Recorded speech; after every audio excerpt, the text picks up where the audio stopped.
Hello and welcome to H academy. ನಾನು ನಿಮ್ಮ ಪ್ರೀತಮ್. ಇವತ್ತಿನ ದಿನಪತ್ರಿಕೆಗಳ ವಿಶ್ಲೇಷಣೆಗೆ ಸ್ವಾಗತ. ಆ್ಯಂಡ್ ನಿಮ್ಮೆಲ್ಲರಿಗೂ ಕೂಡ 74ನೇ ಸ್ವಾತಂತ್ರ್ಯ ದಿನಾಚರಣೆಯ ಹಾರ್ದಿಕ ಶುಭಾಶಯಗಳು. ಹಾಗೆ ನೋಡಿದ್ರೆ ಇಡೀ ಪ್ರಪಂಚದಲ್ಲಿ ಅತಿ ಹೆಚ್ಚು ಪೇಟ್ರಿಯೋಟಿಸಮ್ ಅಥವಾ ಈ ದೇಶಭಕ್ತಿಯನ್ನು ಭಾರತೀಯರು ಹೊಂದಿರ್ತಾರೆ ಅಂತಲೇ ಹೇಳಲಾಗುತ್ತೆ. ಆ್ಯಂಡ್ ಹಾಗಿದ್ದಕ್ಕೂ ಕೂಡ ನಮಗೆ ಪ್ರತಿ ವರ್ಷ ಈ ಆಗಸ್ಟ್ 15ನೇ ತಾರೀಕು ಮತ್ತು ಜನವರಿ 26 ರಿಪಬ್ಲಿಕ್ ಡೇ ಮತ್ತು ಇಂಡಿಪೆಂಡೆನ್ಸ್ ಡೇ ಏನಿದೆ ಅವುಗಳಂದು ನಾವು ಈ ಡೋಸ್ ಆಫ್ ಪೇಟ್ರಿಯೋಟಿಸಮ್ ಅಥವಾ ನಮ್ಮ ದೇಹಕ್ಕೆ ಈ ಒಂದು ದೇಶಭಕ್ತಿಯ ಡೋಸನ್ನು ಕೊಟ್ಕೊಳ್ತಾ ಮತ್ತಷ್ಟು ದೇಶಭಕ್ತರಾಗೋಣ ಅಂತ ಹೇಳ್ಕೊಳ್ತಾ ಇವತ್ತಿನ ಒಂದು ಸಂಚಿಕೆಯನ್ನು ಪ್ರಾರಂಭ ಮಾಡೋಣ. ಆ್ಯಂಡ್ ಮೊದಲನೇ ಸುದ್ದಿ ಹೇಳುತ್ತೆ, Gehlot government wins Rajasthan trust vote. ನೋಡಿ, ಕಳೆದ ಕೆಲವು ತಿಂಗಳುಗಳಿಂದ ನಾವೆಲ್ಲ ನೋಡ್ತಾ ಇದ್ವಿ ಯಾವ ರೀತಿ ರಾಜಸ್ಥಾನದಲ್ಲಿ ಒಂದು ರಾಜಕೀಯ ಪ್ರಹಸನ ಉಂಟಾಗಿತ್ತು. ಅಲ್ಲಿನ ಸರ್ಕಾರ ಉಳಿಯುತ್ತಾ ಅಥವಾ ಉರುಳುತ್ತಾ ಅಂತ ಹೇಳಿ ಸಾಕಷ್ಟು ಪ್ರಶ್ನೆಗಳು ಕೂಡ ಉಂಟಾಗ್ತಾ ಇದ್ವು. ಆ್ಯಂಡ್ ಈಗ ಅದಕ್ಕೆ ಅಂತಿಮವಾಗಿ ಒಂದು ತೆರೆ ಬಿದ್ದಿದೆ. ಕನಿಷ್ಠ ಪಕ್ಷ 6 ತಿಂಗಳ ಕಾಲ ಅಲ್ಲಿನ ಸರ್ಕಾರ ಸೇಫ್ ಅಂತ ಹೇಳಬಹುದು. ಯಾಕಪ್ಪ ಅಂತ ಹೇಳಿದ್ರೆ ನಿಮಗೆ ಚಿತ್ರದಲ್ಲಿ ಕಾಣ್ತಿರತಕ್ಕಂತಹ ಅಶೋಕ್ ಗೆಹ್ಲೋಟ್ ರಾಜಸ್ಥಾನದ ಮುಖ್ಯಮಂತ್ರಿ ನಿನ್ನೆ ಬಹುಮತವನ್ನು ಸಾಬೀತುಪಡಿಸುವಲ್ಲಿ ಯಶಸ್ವಿಯಾಗಿದ್ದಾರೆ. ನೋಡಿ, ನಿಮಗೆಲ್ಲ ಮತ್ತೊಂದು ವಿಷಯ ಗೊತ್ತಿರಬೇಕು, ಅಲ್ಲಿನ ಗವರ್ನರ್, ರಾಜಸ್ಥಾನದ ಗವರ್ನರ್ ಅಥವಾ ರಾಜ್ಯಪಾಲ ಕಲ್ರಾಜ್ ಮಿಶ್ರಾ ಏನಿದ್ದಾರೆ ಅವರು ಕಳೆದ ಹಲವು ದಿನಗಳಿಂದ ಸತಾಯಿಸ್ತಾ ಇದ್ರು. ಅಲ್ಲಿನ ಸಂಪುಟ ಎಷ್ಟೇ ಈ ಒಂದು ಸದನವನ್ನು ಕರೀಲಿಕ್ಕೆ ಅನುಮತಿಯನ್ನು ಕೇಳಿದ್ರು ಕೂಡ ಅನುಮತಿಯನ್ನು ಕೊಡದಲ್ಲಿ ಅವರು ಸ್ವಲ್ಪ ವೆಯ್ಟ್ ಮಾಡಿಸ್ತಾ ಇದ್ರು. ಆ್ಯಂಡ್ ಅಂತಿಮವಾಗಿ ಅವರು ಅನುಮತಿಯನ್ನು ಕೂಡ ಕೊಟ್ಟಿದ್ರು. ಆ್ಯಂಡ್ ಆ ಒಂದು ಅನುಮತಿಯಂತೆ ಅಲ್ಲಿನ ಕಲಾಪಗಳು ಸ್ಟಾರ್ಟ್ ಆಯಿತು, ಸೆಷನ್ಸ್ ಸ್ಟಾರ್ಟ್ ಆಯಿತು. ಆ್ಯಂಡ್ ಆ ಒಂದು ಸೆಷನ್ನಲ್ಲಿ, ಆ ಒಂದು ವಿಧಾನಸಭೆಯ ಕಲಾಪದಲ್ಲಿ ಅಶೋಕ್ ಗೆಹ್ಲೋಟ್ ಅವರು ತಮ್ಮ ಸರ್ಕಾರಕ್ಕೆ ಬಹುಮತ ಇದೆ ಅನ್ನೋದನ್ನು ಪ್ರೂವ್ ಮಾಡುವಲ್ಲಿ ಯಶಸ್ವಿಯಾಗಿದ್ದಾರೆ. ಆ್ಯಂಡ್ ಅದನ್ನು ನಾವು ಟ್ರಸ್ಟ್ ವೋಟ್ ಅಂತ ಕರಿತೀವಿ. ಈ ಭಾಗದಲ್ಲಿ ಕಾಣಿಸ್ತಾ ಇದೆ, ಏನು ಬಹುಮತ ಸಾಬೀತುಪಡಿಸುವಂತಹ ಪ್ರಕ್ರಿಯೆ ಇದೆ ಅದನ್ನು ನಾವು ಟ್ರಸ್ಟ್ ವೋಟ್ ಅಂತ ಕರಿತೀವಿ. ಆ್ಯಂಡ್ ಇದಕ್ಕೆ ಸಂಬಂಧಪಟ್ಟಂತೆ ಅಲ್ಲಿನ ಮುಖ್ಯಮಂತ್ರಿ ಈ ಒಂದು ಕಾನ್ಫಿಡೆನ್ಸ್ ಮೋಷನನ್ನು ಗೆದ್ದಿದ್ದಾರೆ. ನೋಡಿ, ನಿಮಗೆಲ್ಲ ಒಂದು ವಿಚಾರ ಗೊತ್ತಿರಬೇಕು, ಪ್ರತಿ ಬಾರಿ ನಿಮಗೆ ಪರೀಕ್ಷೆಲಾಗಿರಬಹುದು ಅಥವಾ ಬೇರೆ ಬೇರೆ ನ್ಯೂಸ್ ಪೇಪರ್ಸ್ನಲ್ಲಿ, ನ್ಯೂಸ್ ಚಾನಲ್ಸ್ನಲ್ಲಿ ಈ ಕಾನ್ಫಿಡೆನ್ಸ್ ಮೋಷನ್ ಮತ್ತು ನೋ ಕಾನ್ಫಿಡೆನ್ಸ್ ಮೋಷನ್ ಅಂತ ಹೇಳಿ 2 ಶಬ್ದಗಳು ಕಂಡುಬರ್ತಾ ಇರ್ತವೆ. ನೋಡಿ, ಕಾನ್ಫಿಡೆನ್ಸ್ ಮೋಷನ್ ಮತ್ತು ನೋ ಕಾನ್ಫಿಡೆನ್ಸ್ ಮೋಷನ್ ಬಗ್ಗೆ ತಿಳ್ಕೊಳ್ತಾ ಹೋಗೋಣ.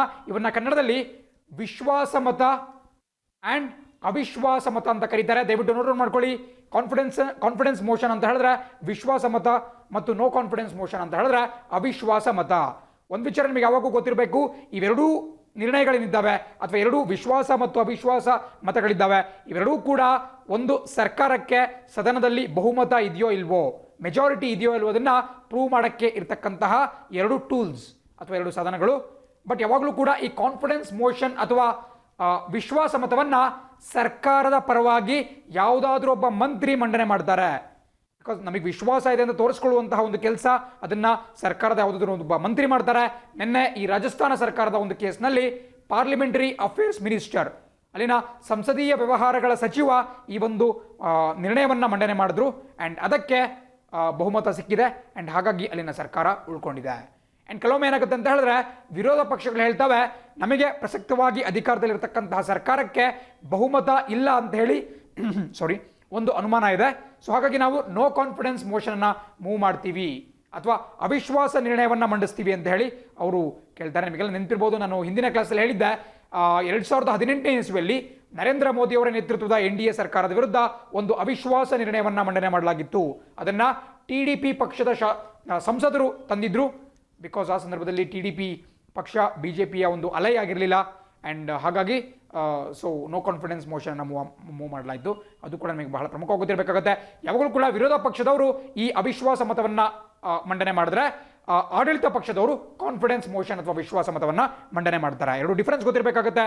ಪರೀಕ್ಷೆಗಳಲ್ಲಿ ಇವುಗಳನ್ನ ಉಲ್ಲೇಖ ಮಾಡಬಹುದು. ಆ್ಯಂಡ್ ಕೆಳಗೆ ಮತ್ತೊಂದು ವರ್ಡನ್ನ ನೋಡ್ತಾ ಇದ್ದೀರಾ, ವಾಯ್ಸ್ ವೋಟ್. ಕನ್ನಡದಲ್ಲಿ ಇದನ್ನು ನಾವು ಧ್ವನಿ ಮತ ಅಂತ ಕರಿತೀವಿ. ನೀವು ಪ್ರತಿ ಬಾರಿ ಇಂತಹ ಕಲಾಪಗಳು ನಡೆದಾಗ, ಇಂತಹ ಬಹುಮತ ಸಾಬೀತುಪಡಿಸ್ತಕ್ಕಂತಹ ವಿಶ್ವಾಸ ಮತ ನಡೆದಾಗ ಅಲ್ಲಿ ವಾಯ್ಸ್ ವೋಟ್ ಅಂತ ನೀವು ನೋಡ್ತಾ ಇರ್ತೀರಾ. ನಿಮಗೆಲ್ಲ ಒಂದು ವಿಚಾರ ಗೊತ್ತಿರಬೇಕು, ಯಾವಾಗಲೂ ಕೂಡ ಮೊದಲಿಗೆ ಅದೊಂದು ಕಾಯ್ದೆ ಇರಲಿ, ಬೇರೆ ಕಾನೂನು ಇರಲಿ, ಯಾವುದೋ ಒಂದು ನಿರ್ಣಯ ಇರಲಿ ಅಥವಾ ಇಂತಹ ಅವಿಶ್ವಾಸ ನಿರ್ಣಯನೇ ಇರಲಿ, ಅವೆಲ್ಲವನ್ನೂ ಕೂಡ ಮೊಟ್ಟ ಮೊದಲ ಬಾರಿಗೆ ವಾಯ್ಸ್ ವೋಟ್ನ ಮೂಲಕ ಪರಿಶೀಲಿಸಲಾಗುತ್ತೆ. ಧ್ವನಿ ಮತ ನಾನು ಹಿಂದೆ ಕೂಡ ಕ್ಲಾಸ್ನಲ್ಲಿ ಡಿಸ್ಕಸ್ ಮಾಡಿದ್ದೇನೆ. ಪಾರ್ಲಿಮೆಂಟ್ನಲ್ಲಿ ಕೂಡ ಸೇಮ್ ಕಾನ್ಸೆಪ್ಟ್, ಅದೇ ರೀತಿ ರಾಜ್ಯಗಳ ವಿಧಾನಸಭೆಗಳು, ಸ್ಟೇಟ್ ಅಸೆಂಬ್ಲೀಸಲ್ಲಿ ಕೂಡ ಸೇಮ್ ಕಾನ್ಸೆಪ್ಟನ್ನು ಬಳಕೆ ಮಾಡಲಾಗುತ್ತೆ. ನೀವೆಲ್ಲ ನೋಡಿರಬಹುದು. ಫಾರ್ ಎಕ್ಸಾಂಪಲ್, ನಮ್ಮ ಕಳೆದ ವರ್ಷ ಏನು ಕರ್ನಾಟಕದಲ್ಲೇ ಇಂತಹದ್ದೇ ಒಂದು ಥಿಂಗ್ ನಡೀತಾ ಇತ್ತು. ಕುಮಾರಸ್ವಾಮಿ ನೇತೃತ್ವದ ಸರ್ಕಾರ ಬಿದ್ದುಬಿಟ್ಟು ಯಡಿಯೂರಪ್ಪ ಅವರ ನೇತೃತ್ವದ ಸರ್ಕಾರ ಅಸ್ತಿತ್ವಕ್ಕೆ ಬಂತು. ಆ ಒಂದು ಟೈಮಲ್ಲಿ ಕೂಡ ನೀವು ನೋಡೋದಾದ್ರೆ ವಾಯ್ಸ್ ವೋಟಿಂಗನ್ನು ಮಾಡಲಾಗಿತ್ತು.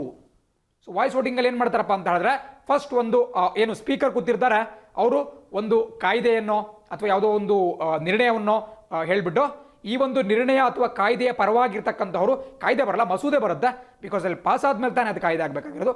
ಸೊ ಮಸೂದೆ ಅಂತ ಹೇಳಿದ್ರೆ ನಾವು ಬಿಲ್ ಅಂತ ಕರಿಬಹುದು. ಸೊ ಯಾವುದೋ ಒಂದು ಬಿಲ್ ಇರುತ್ತೆ, ಫಾರ್ ಎಕ್ಸಾಂಪಲ್ ಯಾವುದೋ ಒಂದು human rights commission, national human rights commission bill ಇರುತ್ತೆ, ಮಸೂದೆ ಇರುತ್ತೆ. ಆ ಮಸೂದೆಯನ್ನ ಅವರು ಹೇಳ್ಬಿಟ್ಟು ಇದರ ಪರವಾಗಿ ಇರತಕ್ಕಂತಹವರು ಎ ಅಂತೇಳಿ, ಇದರ ವಿರುದ್ಧವಾಗಿರ್ತಕ್ಕಂಥವ್ರು ನೋಸ್ ಅಂತೇಳಿ. ಸೊ ಎಸ್ ಅಂಡ್ ನೋಸ್ ಅಂತ ಕರೆಯಲಾಗುತ್ತೆ. ನೀವು ಕೂಡ ನೋಡಿರಬಹುದು ಅದರ ಒಂದು ಫಲಿತಾಂಶವನ್ನ ನಿಮಗೊಂದು ಡಿಜಿಟಲ್ LED ಸ್ಕ್ರೀನ್ ನಲ್ಲಿ ಪ್ರಕಟ ಮಾಡಲಾಗುತ್ತೆ.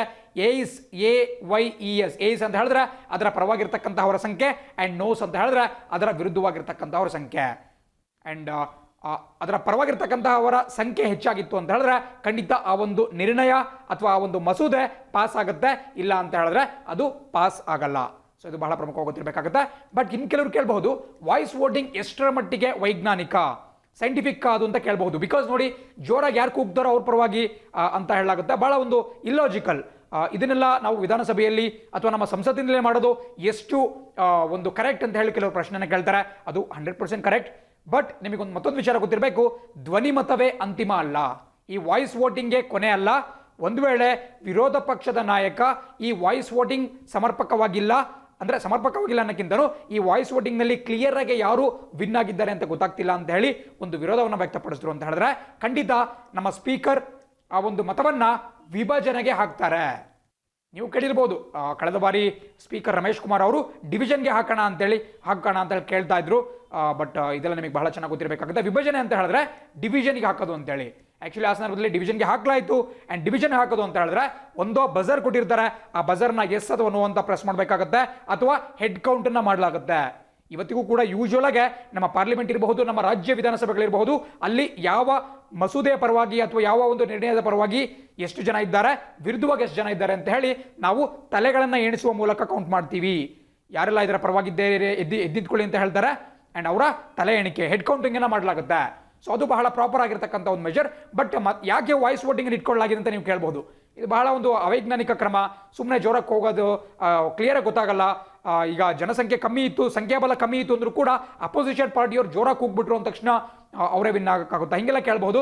ಬಟ್ ವಾಯ್ಸ್ ವೋಟಿಂಗ್ ಅನ್ನು ಯಾಕೆ ಇಡಲಾಗಿದೆ ಅಂದ್ರೆ ಪ್ರತಿಯೊಂದು ಚಿಕ್ಕ ಪುಟ್ಟ ವಿಚಾರಗಳಿಗೂ ಕೂಡ ಈ ಹೆಡ್ ಕೌಂಟಿಂಗ್ ಅನ್ನ, ತಲೆ ಎಣಿಕೆಯನ್ನು ನಡೆಸೋದು ಬಹಳ ಕಷ್ಟಕರವಾಗುತ್ತೆ. ಅದಕ್ಕೆ ಸಿಬ್ಬಂದಿಗಳು ಬೇಕು, ಟೈಮ್ ಹಿಡಿಯುತ್ತೆ. ಹಲವಾರು ಬಾರಿ ಕೆಲವೊಂದು ಮಸೂದೆಗಳಿರುತ್ತೆ, ಅವುಗಳು ಈಸಿಯಾಗಿ ಪಾಸ್ ಆಗುತ್ತೆ. ಈಗ ಫ್ಲೋರ್ ಟೆಸ್ಟ್ ಅಥವಾ ಈ ಟ್ರಸ್ಟ್ ವೋಟ್ ಏನಿದೆ ಅದು ನಾವು ಫ್ಲೋರ್ ಟೆಸ್ಟ್ ಅಂತ ಕೂಡ ಕರಿತೀವಿ. ಅದು ಸ್ವಲ್ಪ ಸೆನ್ಸಿಟಿವ್ ಇಶ್ಯೂ. ಸೊ ಹಾಗಾಗಿ ಅದನ್ನು ಯಾವಾಗಲೂ ವಿಭಜನೆಗೆ ಹಾಕ್ಬಿಟ್ಟು ಈ ಹೆಡ್ ಕೌಂಟಿಂಗ್ ಅನ್ನ ಮಾಡಲಾಗುತ್ತೆ. ಬಟ್ ಇನ್ನಿತರ ಚಿಕ್ಕ ಪುಟ್ಟ ನಿರ್ಣಯಗಳಿರಬಹುದು, ಮಸೂದೆಗಳಿರಬಹುದು, ಅವುಗಳನ್ನ ಕೇವಲ ವಾಯ್ಸ್ ವೋಟಿಂಗ್ ನಲ್ಲೇ ಮೂವ್ ಮಾಡಬಹುದು. ಬಿಕಾಸ್ ವಿರೋಧ ಪಕ್ಷದವರು ಅದಕ್ಕೆ ವಿರೋಧವನ್ನು ವ್ಯಕ್ತಪಡಿಸಲ್ಲ. ಈವನ್ ಅಪೋಸಿಷನ್ ಪಾರ್ಟಿಯವರಿಗೆ ಗೊತ್ತಿರುತ್ತೆ ಇಲ್ಲಿ ಸದನದಲ್ಲಿ ರೂಲಿಂಗ್ ಪಾರ್ಟಿಯವರಿಗೆ ಮೆಜಾರಿಟಿ ಇದೆ, ಸೊ ಖಂಡಿತ ಈ ಒಂದು ಮಸೂದೆ ಪಾಸ್ ಆಗುತ್ತೆ. ಸೊ ಹಾಗಾಗಿ ಅವರು ಧ್ವನಿ ಮತಕ್ಕೆ ವಿರೋಧವನ್ನು ಏನು ವ್ಯಕ್ತಪಡಿಸಲ್ಲ. ಹಾಗಾಗಿ ಬಹಳ ಸಿಂಪಲ್ ಆಗಿ ಈ ವಾಯ್ಸ್ ವೋಟಿಂಗ್ ನಲ್ಲಿ ಅದು ಮುಗಿದು ಹೋಗುತ್ತೆ. ಇವೆಲ್ಲ ನಮ್ಮ ಸಂಸತ್ತಿನಲ್ಲಿ ನಡೀತಕ್ಕಂತಹ ಕಲಾಪಗಳ ವಿಚಾರಕ್ಕೆ ಪಟ್ಟಿರತಕ್ಕಂಥದ್ದು ನಿಮಗೆಲ್ಲ ಒಂದು ಐಡಿಯಾ ಇರಲೇಬೇಕಾಗುತ್ತೆ. ಬಿಕಾಸ್ ಯಾವ ರೀತಿ ನಮ್ಮ ಲಾ ಮೇಕರ್ಸ್, ನಮ್ಮ ದೇಶದ ಕಾನೂನು ರಚನೆ ಮಾಡ್ತಕ್ಕಂತಹ ಪ್ರತಿನಿಧಿಗಳು ಯಾವ ರೀತಿ ಒಂದು ಕಲಾಪಗಳಲ್ಲಿ ಪಾಲ್ಗೊಳ್ತಾರೆ ಅಂತಕ್ಕಂಥದ್ದು ತುಂಬಾ ಇಂಪಾರ್ಟೆಂಟ್ ಆಗಿರುತ್ತೆ. ಆ್ಯಂಡ್ ಇದೆಲ್ಲ ನೀವು ನೋಟ್ ಮಾಡ್ಕೊಂಡ್ಮೇಲೆ ನಿಮಗೆ SR ಬೊಮ್ಮಾಯಿ ಪ್ರಕರಣ ಕಂಡು ಬರುತ್ತೆ. ಯಾವುದೇ ರಾಜ್ಯದಲ್ಲಿ ಅಥವಾ ಯಾವುದೇ ಒಂದು ಈ ಟ್ರಸ್ಟ್ ವೋಟ್ಗೆ ಸಂಬಂಧಪಟ್ಟಂತೆ ಬಹುಮತ ಸಾಬೀತುಪಡಿಸುವಂತಹ ವಿಚಾರ ಬಂತು ಅಂತ ಹೇಳಿದ್ರೆ ನಮಗೆ ಫಸ್ಟ್ ಆಗ್ಬೇಕಾಗಿರ್ತಕ್ಕಂತಹದ್ದು SR ಬೊಮ್ಮಾಯಿ ಪ್ರಕರಣ. ಇದು ಕೇವಲ ಕರ್ನಾಟಕ ಮಾತ್ರವಲ್ಲ, ಇಡೀ ದೇಶದಲ್ಲೇ ಸಾಕಷ್ಟು ಪ್ರಸಿದ್ಧಿಯನ್ನು ಪಡೆದಿದೆ. ಬಿಕಾಸ್ ಇದನ್ನ ಕೊಟ್ಟಿದ್ದು 1994ನಲ್ಲಿ, 1994ನೇ ಇಸ್ವಿಯಲ್ಲಿ ನಮ್ಮ ಸುಪ್ರೀಂ ಕೋರ್ಟ್ SR ಬೊಮ್ಮಾಯಿ ಪ್ರಕರಣದಲ್ಲಿ ಒಂದು ಐತಿಹಾಸಿಕ ಹಿಸ್ಟಾರಿಕ್ ತೀರ್ಪನ್ನು ಕೊಡುತ್ತೆ.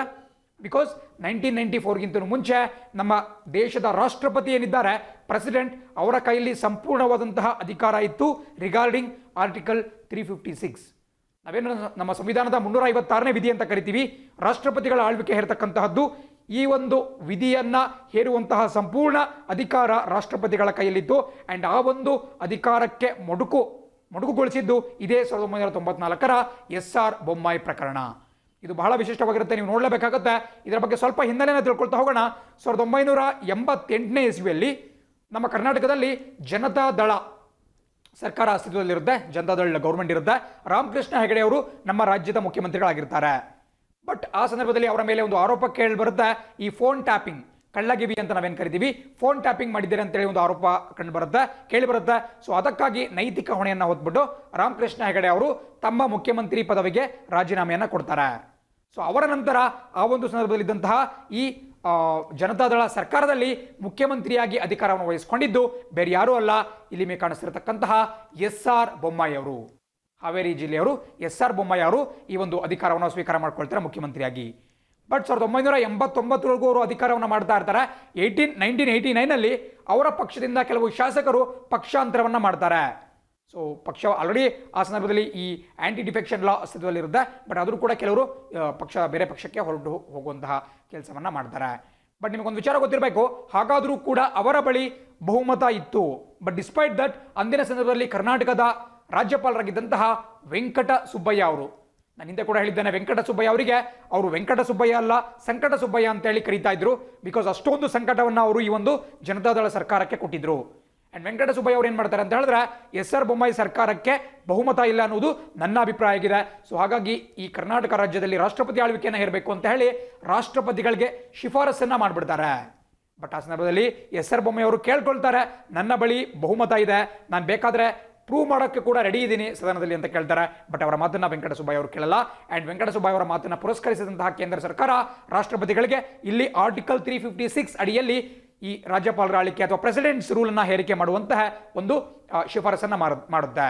ಅಂಡ್ ಅದರ ಅನುಸಾರವಾಗಿ ರಾಷ್ಟ್ರಪತಿಗಳು ಕರ್ನಾಟಕದಲ್ಲಿ ಈ ಒಂದು ರಾಷ್ಟ್ರಪತಿ ಆಳ್ವಿಕೆಯನ್ನ ಜಾರಿಗೊಳಿಸ್ತಾರೆ. ನಿಮಗೆಲ್ಲ ಗೊತ್ತಿದೆ 3 ರೀತಿಯಾದಂತಹ ಎಮರ್ಜೆನ್ಸಿ ಪವರ್ಸ್ ಬರುತ್ತೆ. ಆರ್ಟಿಕಲ್ 352, 356 ಮತ್ತು 360 ಇವೆಲ್ಲ ನಿಮಗೆ ಗೊತ್ತಿರುತ್ತೆ, ಜಾಸ್ತಿ ಸ್ಟ್ರೆಸ್ ಮಾಡೋದು ಬೇಡ. ಬಟ್ ಸದ್ಯಕ್ಕೆ SR ಬೊಮ್ಮಾಯಿ ಪ್ರಕರಣಕ್ಕೆ ಬೇಕಾದಂತಹ ವಿಚಾರಗಳನ್ನ ನಾವು ಥಿಂಕ್ ಮಾಡ್ತಾ ಹೋಗೋಣ. ನೋಡಿ, ಇದರ ವಿರುದ್ಧ ಅವರು ಹೈಕೋರ್ಟ್ನ ಮೊರೆ ಹೋಗ್ತಾರೆ. ಹೈಕೋರ್ಟ್ನಲ್ಲಿ ಅವರ ಕೇಸ್ ವಜಾಗೊಂಡ ಬಳಿಕ ಅವರು ಸುಪ್ರೀಂ ಕೋರ್ಟ್ನ ಮೊರೆ ಕೂಡ ಹೋಗ್ತಾರೆ. ಬಟ್ ಸುಪ್ರೀಂ ಕೋರ್ಟ್ನಲ್ಲಿ ತೀರ್ಪು ಬಂದಿದ್ದು 4 ವರ್ಷಗಳು ಬಿಟ್ಟ ಮೇಲೆ, 4-5 ವರ್ಷ ಆದಮೇಲೆ 1994 ಈ ಕುರಿತಂತೆ ಒಂದು ತೀರ್ಪು ಬರುತ್ತೆ. ಅದೇನಪ್ಪ ಅಂತ ಹೇಳಿದ್ರೆ, SR ಬೊಮ್ಮಾಯಿ ಅವರ ಸರ್ಕಾರವನ್ನು ವಜಾಗೊಳಿಸ್ಬಿಟ್ಟು ಅಲ್ಲಿ ರಾಷ್ಟ್ರಪತಿಗಳ ಆಳ್ವಿಕೆಯನ್ನು ಹೇರಿದ್ದು ಅಸಂವಿಧಾನಿಕ. ಬಿಕಾಸ್ ಅವರಿಗೆ ಮೆಜಾರಿಟಿ ಇತ್ತು. ಒಂದು ಕಾನ್ಸ್ಟಿಟ್ಯೂಷನಲಿ ಒಂದು ಡೆಮೋಕ್ರೆಟಿಕಲಿ ಎಲೆಕ್ಟೆಡ್ ಗೌರ್ಮೆಂಟ್ ಅನ್ನ ಯಾವ ರೀತಿ ಬೇಕಾಬಿಟ್ಟಿಯಾಗಿ ವಜಾಗೊಳಿಸಿದ್ದಾರೆ ಪ್ರೆಸಿಡೆಂಟ್ ಅಂತ ಹೇಳಿ ಅವರು ಇದನ್ನ ಮಾಡಿದ್ರು. ಅಂಡ್ ಪ್ರೆಸಿಡೆಂಟ್ ಅವರಿಗೆ ಈ ತರ ಅನ್ಲಿಮಿಟೆಡ್ ಅಧಿಕಾರ ಕೂಡ ಇಲ್ಲ, ಅವರು ಸಂವಿಧಾನದ ಚೌಕಟ್ಟಿನಲ್ಲೇ ವರ್ತಿಸಬೇಕು.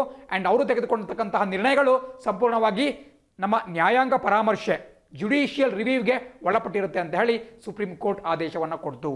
ಬಟ್ ಆದರೂ ಏನು ಯೂಸ್, SR ಬೊಮ್ಮಾಯಿ ಅವರ ಸರ್ಕಾರ ಕುಸಿದು ಬಿದ್ದಿದ್ದು, ಆ ಒಂದು ಸ್ಥಾನಕ್ಕೆ ಬೇರೆಯವರು ಬಂದು ಕೂತಿದ್ರು. ಸೊ ಹಾಗಾಗಿ ಇವತ್ತಿಗೂ ಕೂಡ ಐತಿಹಾಸಿಕವಾಗಿ ನಮ್ಮ ದೇಶದಲ್ಲಿ ಎಲ್ಲ ಕಡೆ SR ಬೊಮ್ಮಾಯಿ ಪ್ರಕರಣವನ್ನು ತೋರಿಸಲಾಗುತ್ತೆ. ನಾವು ಯಾಕೆ ಇವತ್ತು SR ಬೊಮ್ಮಾಯಿ ಪ್ರಕರಣವನ್ನು ಡಿಸ್ಕಸ್ ಮಾಡ್ತೀವಿ ಅಂತ ಹೇಳಿದ್ರೆ, ಒಂದು ಆರ್ಟಿಕಲ್ 356 ಅದು 1970s ಮತ್ತು 80sನಲ್ಲಿ ಒಂದು ಬಹಳ ದೊಡ್ಡ ಒಂದು ಕಾಮಿಡಿ ನಡೀತಾ ಇತ್ತು. ಕೇಂದ್ರದಲ್ಲಿ ಯಾವುದೇ ಒಂದು ಸರ್ಕಾರ ಅಸ್ತಿತ್ವಕ್ಕೆ ಬಂದರೂ ಕೂಡ ಅದಕ್ಕೆ ಕಂಡ್ರೆ ಆಗದೇ ಇರತಕ್ಕಂತಹ ರಾಜಕೀಯ ಪಕ್ಷಗಳು ಯಾವ್ಯಾವ ರಾಜ್ಯದಲ್ಲಿ ಅಧಿಕಾರದಲ್ಲಿದ್ದಾವೆ ಆ ರಾಜ್ಯದ ಸರ್ಕಾರಗಳನ್ನು ವಜಾಗೊಳಿಸ್ತಕ್ಕಂತಹ ಒಂದು ಆಟ ನಡ್ಕೊಂಡ್ ಬರ್ತಾ ಇತ್ತು. ಅದನ್ನು ಎರಡೂ ಕಡೆಯ ಪಕ್ಷಗಳು ಮಾಡ್ತಾ ಬಂದಿದ್ವು. ಅಂಡ್ 1988-89 ಅಂತ ಹೇಳಿದ್ರೆ ರಾಜೀವ್ ಗಾಂಧಿ ಅವರು ನಮ್ಮ ದೇಶದ ಪ್ರಧಾನಮಂತ್ರಿಗಳಾಗಿದ್ದರು. ಸೊ ಆ ಟೈಮಲ್ಲಿ SR ಬೊಮ್ಮಾಯಿ ಸರ್ಕಾರವನ್ನು ವಜಾಗೊಳಿಸಲಾಯಿತು. ಜನತಾದಳ ಸರ್ಕಾರ ಬಹಳ ಪ್ರಮುಖವಾಗಿ ಗೊತ್ತಿರಬೇಕಾಗುತ್ತೆ. ಅಂಡ್ ಅದರಲ್ಲಿ ಮತ್ತೊಂದು ವಿಚಾರವನ್ನು ಉಲ್ಲೇಖ ಮಾಡಲಾಗಿದ್ದು, ಅದೇನಪ್ಪ ಅಂತ ಹೇಳಿದ್ರೆ, ರಾಜ್ಯಪಾಲರು ಅವರ ಮನೆಯಲ್ಲಿ ಅಂದ್ರೆ ರಾಜಭವನದಲ್ಲಿ ಕುತ್ಕೊಂಡ್ಬಿಟ್ಟು ಡಿಸೈಡ್ ಮಾಡಂಗಿಲ್ಲ. ಅಂದ್ರೆ ಒಂದು ಸರ್ಕಾರಕ್ಕೆ ಬಹುಮತ ಇದೆಯೋ ಅಲ್ಲೋ ಅಂತೇಳಿ ಅವ್ರ ಮನೇಲಿ ಕುತ್ಕೊಂಡು ಡಿಸೈಡ್ ಮಾಡೋದಲ್ಲ, ಬದಲಾಗಿ ಬಹುಮತ ಇದೆಯೋ ಇಲ್ವೋ ಅನ್ನೋದನ್ನ ಅವರು ಸದನದಲ್ಲಿ ತೋರಿಸಬೇಕು. On the floor of the house, ವಿಧಾನಸಭೆಗೆ ಬರಬೇಕು, ಅಲ್ಲಿ ಅವರು ಪ್ರೂವ್ ಮಾಡಬೇಕು through either confidence motion or no confidence motion. So trust vote ಅನ್ನ ಮಾಡಿದ್ಮೇಲೆ ಗೊತ್ತಾಗಬೇಕು. ಸುಮ್ಮನೆ ರಾಜ್ಯಪಾಲರು ನನಗೆ ಅಭಿಪ್ರಾಯ ಇದೆ, ಇವರಿಗೆ ಬಹುಮತ ಇಲ್ಲ ಅಂತೇಳಿ ತೀರ್ಮಾನ ಮಾಡಂಗಿಲ್ಲ ಅಂತ ಹೇಳಿ ಒಂದು ಆದೇಶವನ್ನ SR ಬೊಮ್ಮಾಯಿ ಪ್ರಕರಣದಲ್ಲಿ ನಮ್ಮ ಮಾನ್ಯ ಸರ್ವೋಚ್ಚ ನ್ಯಾಯಾಲಯ ಸುಪ್ರೀಂ ಕೋರ್ಟ್ ಕೊಡ್ತು. ಅಂಡ್ ಆರ್ಟಿಕಲ್ 356 ಬಗ್ಗೆ ಕೂಡ ನಾನು ಹೇಳಿದ್ದೇನೆ, ಸ್ಟೇಟ್ ಎಮರ್ಜೆನ್ಸಿ ಅಂತ ಅದನ್ನು ಕೂಡ ಕರೆಯಲಾಗುತ್ತೆ. ಅಂಡ್ ಕೆಳಭಾಗದಲ್ಲಿ ನಿಮಗೆ ಸ್ಪೀಕರ್ CP ಜೋಶಿ ಅವರ ಹೆಸರನ್ನ ಕೊಟ್ಟಿದ್ದೇನೆ. ಯಾಕೆ ಅಂತ ಹೇಳಿದ್ರೆ, ಈ ಒಂದು ವಿವಾದದ ಸೆಂಟ್ರಲ್ ಇರತಕ್ಕಂತಹದ್ದು ಸ್ಪೀಕರ್, ರಾಜಸ್ಥಾನ ವಿಧಾನಸಭೆಯ ಸ್ಪೀಕರ್ CP ಜೋಶಿ ಅವರು. ಅವರ ಫೋಟೋವನ್ನು ಇಲ್ಲಿ ಕೊಡಲಾಗಿಲ್ಲ, ನಿಮಗೆ ಇಲ್ಲಿ ಕಾಣಿಸಿರ್ತಕ್ಕಂತಹದ್ದು ಅಲ್ಲಿನ ಮುಖ್ಯಮಂತ್ರಿ ಅಶೋಕ್ ಗೆಹ್ಲೋಟ್. ಅಂಡ್ ಬಲಭಾಗದಲ್ಲಿ ಈ ಒಂದು ಎಂಟೈರ್ ವಿವಾದದ ಕೇಂದ್ರ ಬಿಂದು ಆಗಿದ್ದಂತಹ ಅಲ್ಲಿನ ಮಾಜಿ ಉಪಮುಖ್ಯಮಂತ್ರಿ deputy chief minister Sachin Pilot ಅವರು. ಸೊ CP ಜೋಶಿ ಸ್ಪೀಕರ್ ಅವರ ಹೆಸರು ನೆನಪಿರಲೇಬೇಕಾಗುತ್ತೆ. ಅಂಡ್ ಕೆಳಭಾಗದಲ್ಲಿ ಗವರ್ನರ್ ಕಲ್ರಾಜ್ ಮಿಶ್ರಾ, ಇವರ ಒಂದು ಕಾರ್ಯವೈಖರಿಗೂ ಕೂಡ ಕೆಲವೊಂದು ವಿರೋಧಗಳು ವ್ಯಕ್ತವಾದವು. ಸೊ ಕಲ್ರಾಜ್ ಮಿಶ್ರಾ ಗವರ್ನರ್ ಕೂಡ ಗೊತ್ತಿರಬೇಕಾಗುತ್ತೆ. ಅಂಡ್ ಪಾರ್ಲಿಮೆಂಟರಿ ಅಫೇರ್ಸ್ ಮಿನಿಸ್ಟ್ರಿ ಬಗ್ಗೆ ಹೇಳ್ತಿದ್ದೇನೆ, ಬಿಕಾಸ್ ಈ ಒಂದು ಕಾನ್ಫಿಡೆನ್ಸ್ ಮೋಷನ್ ಅನ್ನ ವಿಶ್ವಾಸ ಮತವನ್ನ ಮಂಡನೆ ಮಾಡಿದ್ದು ಅಲ್ಲಿನ ಸಂಸದೀಯ ವ್ಯವಹಾರಗಳ ಸಚಿವ ಅಥವಾ ಪಾರ್ಲಿಮೆಂಟರಿ ಅಫೇರ್ಸ್ ಮಿನಿಸ್ಟರ್ ಬಟ್ ನಿಮಗೆ ರಾಜಸ್ಥಾನದ ಪಾರ್ಲಿಮೆಂಟರಿ ಅಫೇರ್ಸ್ ಮಿನಿಸ್ಟರ್ ಅಷ್ಟೊಂದು ಇಂಪಾರ್ಟೆಂಟ್ ಆಗಲ್ಲ. ಬಟ್ ಇಂಡಿಯಾದ ನಮ್ಮ ಯೂನಿಯನ್ ಪಾರ್ಲಿಮೆಂಟರಿ ಅಫೇರ್ಸ್ ಮಿನಿಸ್ಟರ್ ಯಾರು ಮತ್ತು ನಮ್ಮ ಕರ್ನಾಟಕದ ಸಂಸದೀಯ ವ್ಯವಹಾರಗಳ ಸಚಿವ ಯಾರು ಅಂತ ಗೊತ್ತಾಗಬೇಕಾಗುತ್ತೆ. ಆ್ಯಂಡ್ ಅದೇ ರೀತಿ ಅದನ್ನು ನೀವು ಖಂಡಿತ ನೋಟ್ ಮಾಡ್ಕೊಳ್ಬೇಕಾಗುತ್ತೆ. ಇತ್ತೀಚೆಗಷ್ಟೇ ನಾವು ಕೂಡ ಡಿಸ್ಕಸ್ ಮಾಡ್ತಾ ಇದ್ವಿ, ನಮ್ಮ ಕರ್ನಾಟಕದ ಪಾರ್ಲಿಮೆಂಟರಿ ಅಫೇರ್ಸ್ ಮಿನಿಸ್ಟರ್ ಅಥವಾ ಸಂಸದೀಯ ವ್ಯವಹಾರಗಳ ಸಚಿವ ಅಂತ ಹೇಳಿದ್ರೆ ಶ್ರೀಯುತ JC ಮಾಧುಸ್ವಾಮಿ ಅವರು. ಮಾಧುಸ್ವಾಮಿ ಅವರ ಸ್ಪೀಚ್ಗಳನ್ನ ಎಲ್ಲರೂ ಕೇಳಿರಬಹುದು.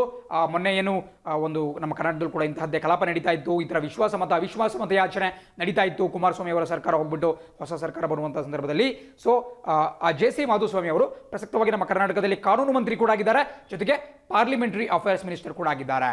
ಅಂಡ್ ಇದೇ ರೀತಿ ನಮ್ಮ ಕೇಂದ್ರ ಸರ್ಕಾರದಲ್ಲಿ ಯಾರು ಪಾರ್ಲಿಮೆಂಟರಿ ಅಫೇರ್ಸ್ ಮಿನಿಸ್ಟರ್ ಸಂಸದೀಯ ವ್ಯವಹಾರಗಳ ಸಚಿವ ಅಂತ ಹೇಳಿದ್ರೆ ಶ್ರೀಯುತ ಪ್ರಹ್ಲಾದ್ ಜೋಶಿ ಅವರು.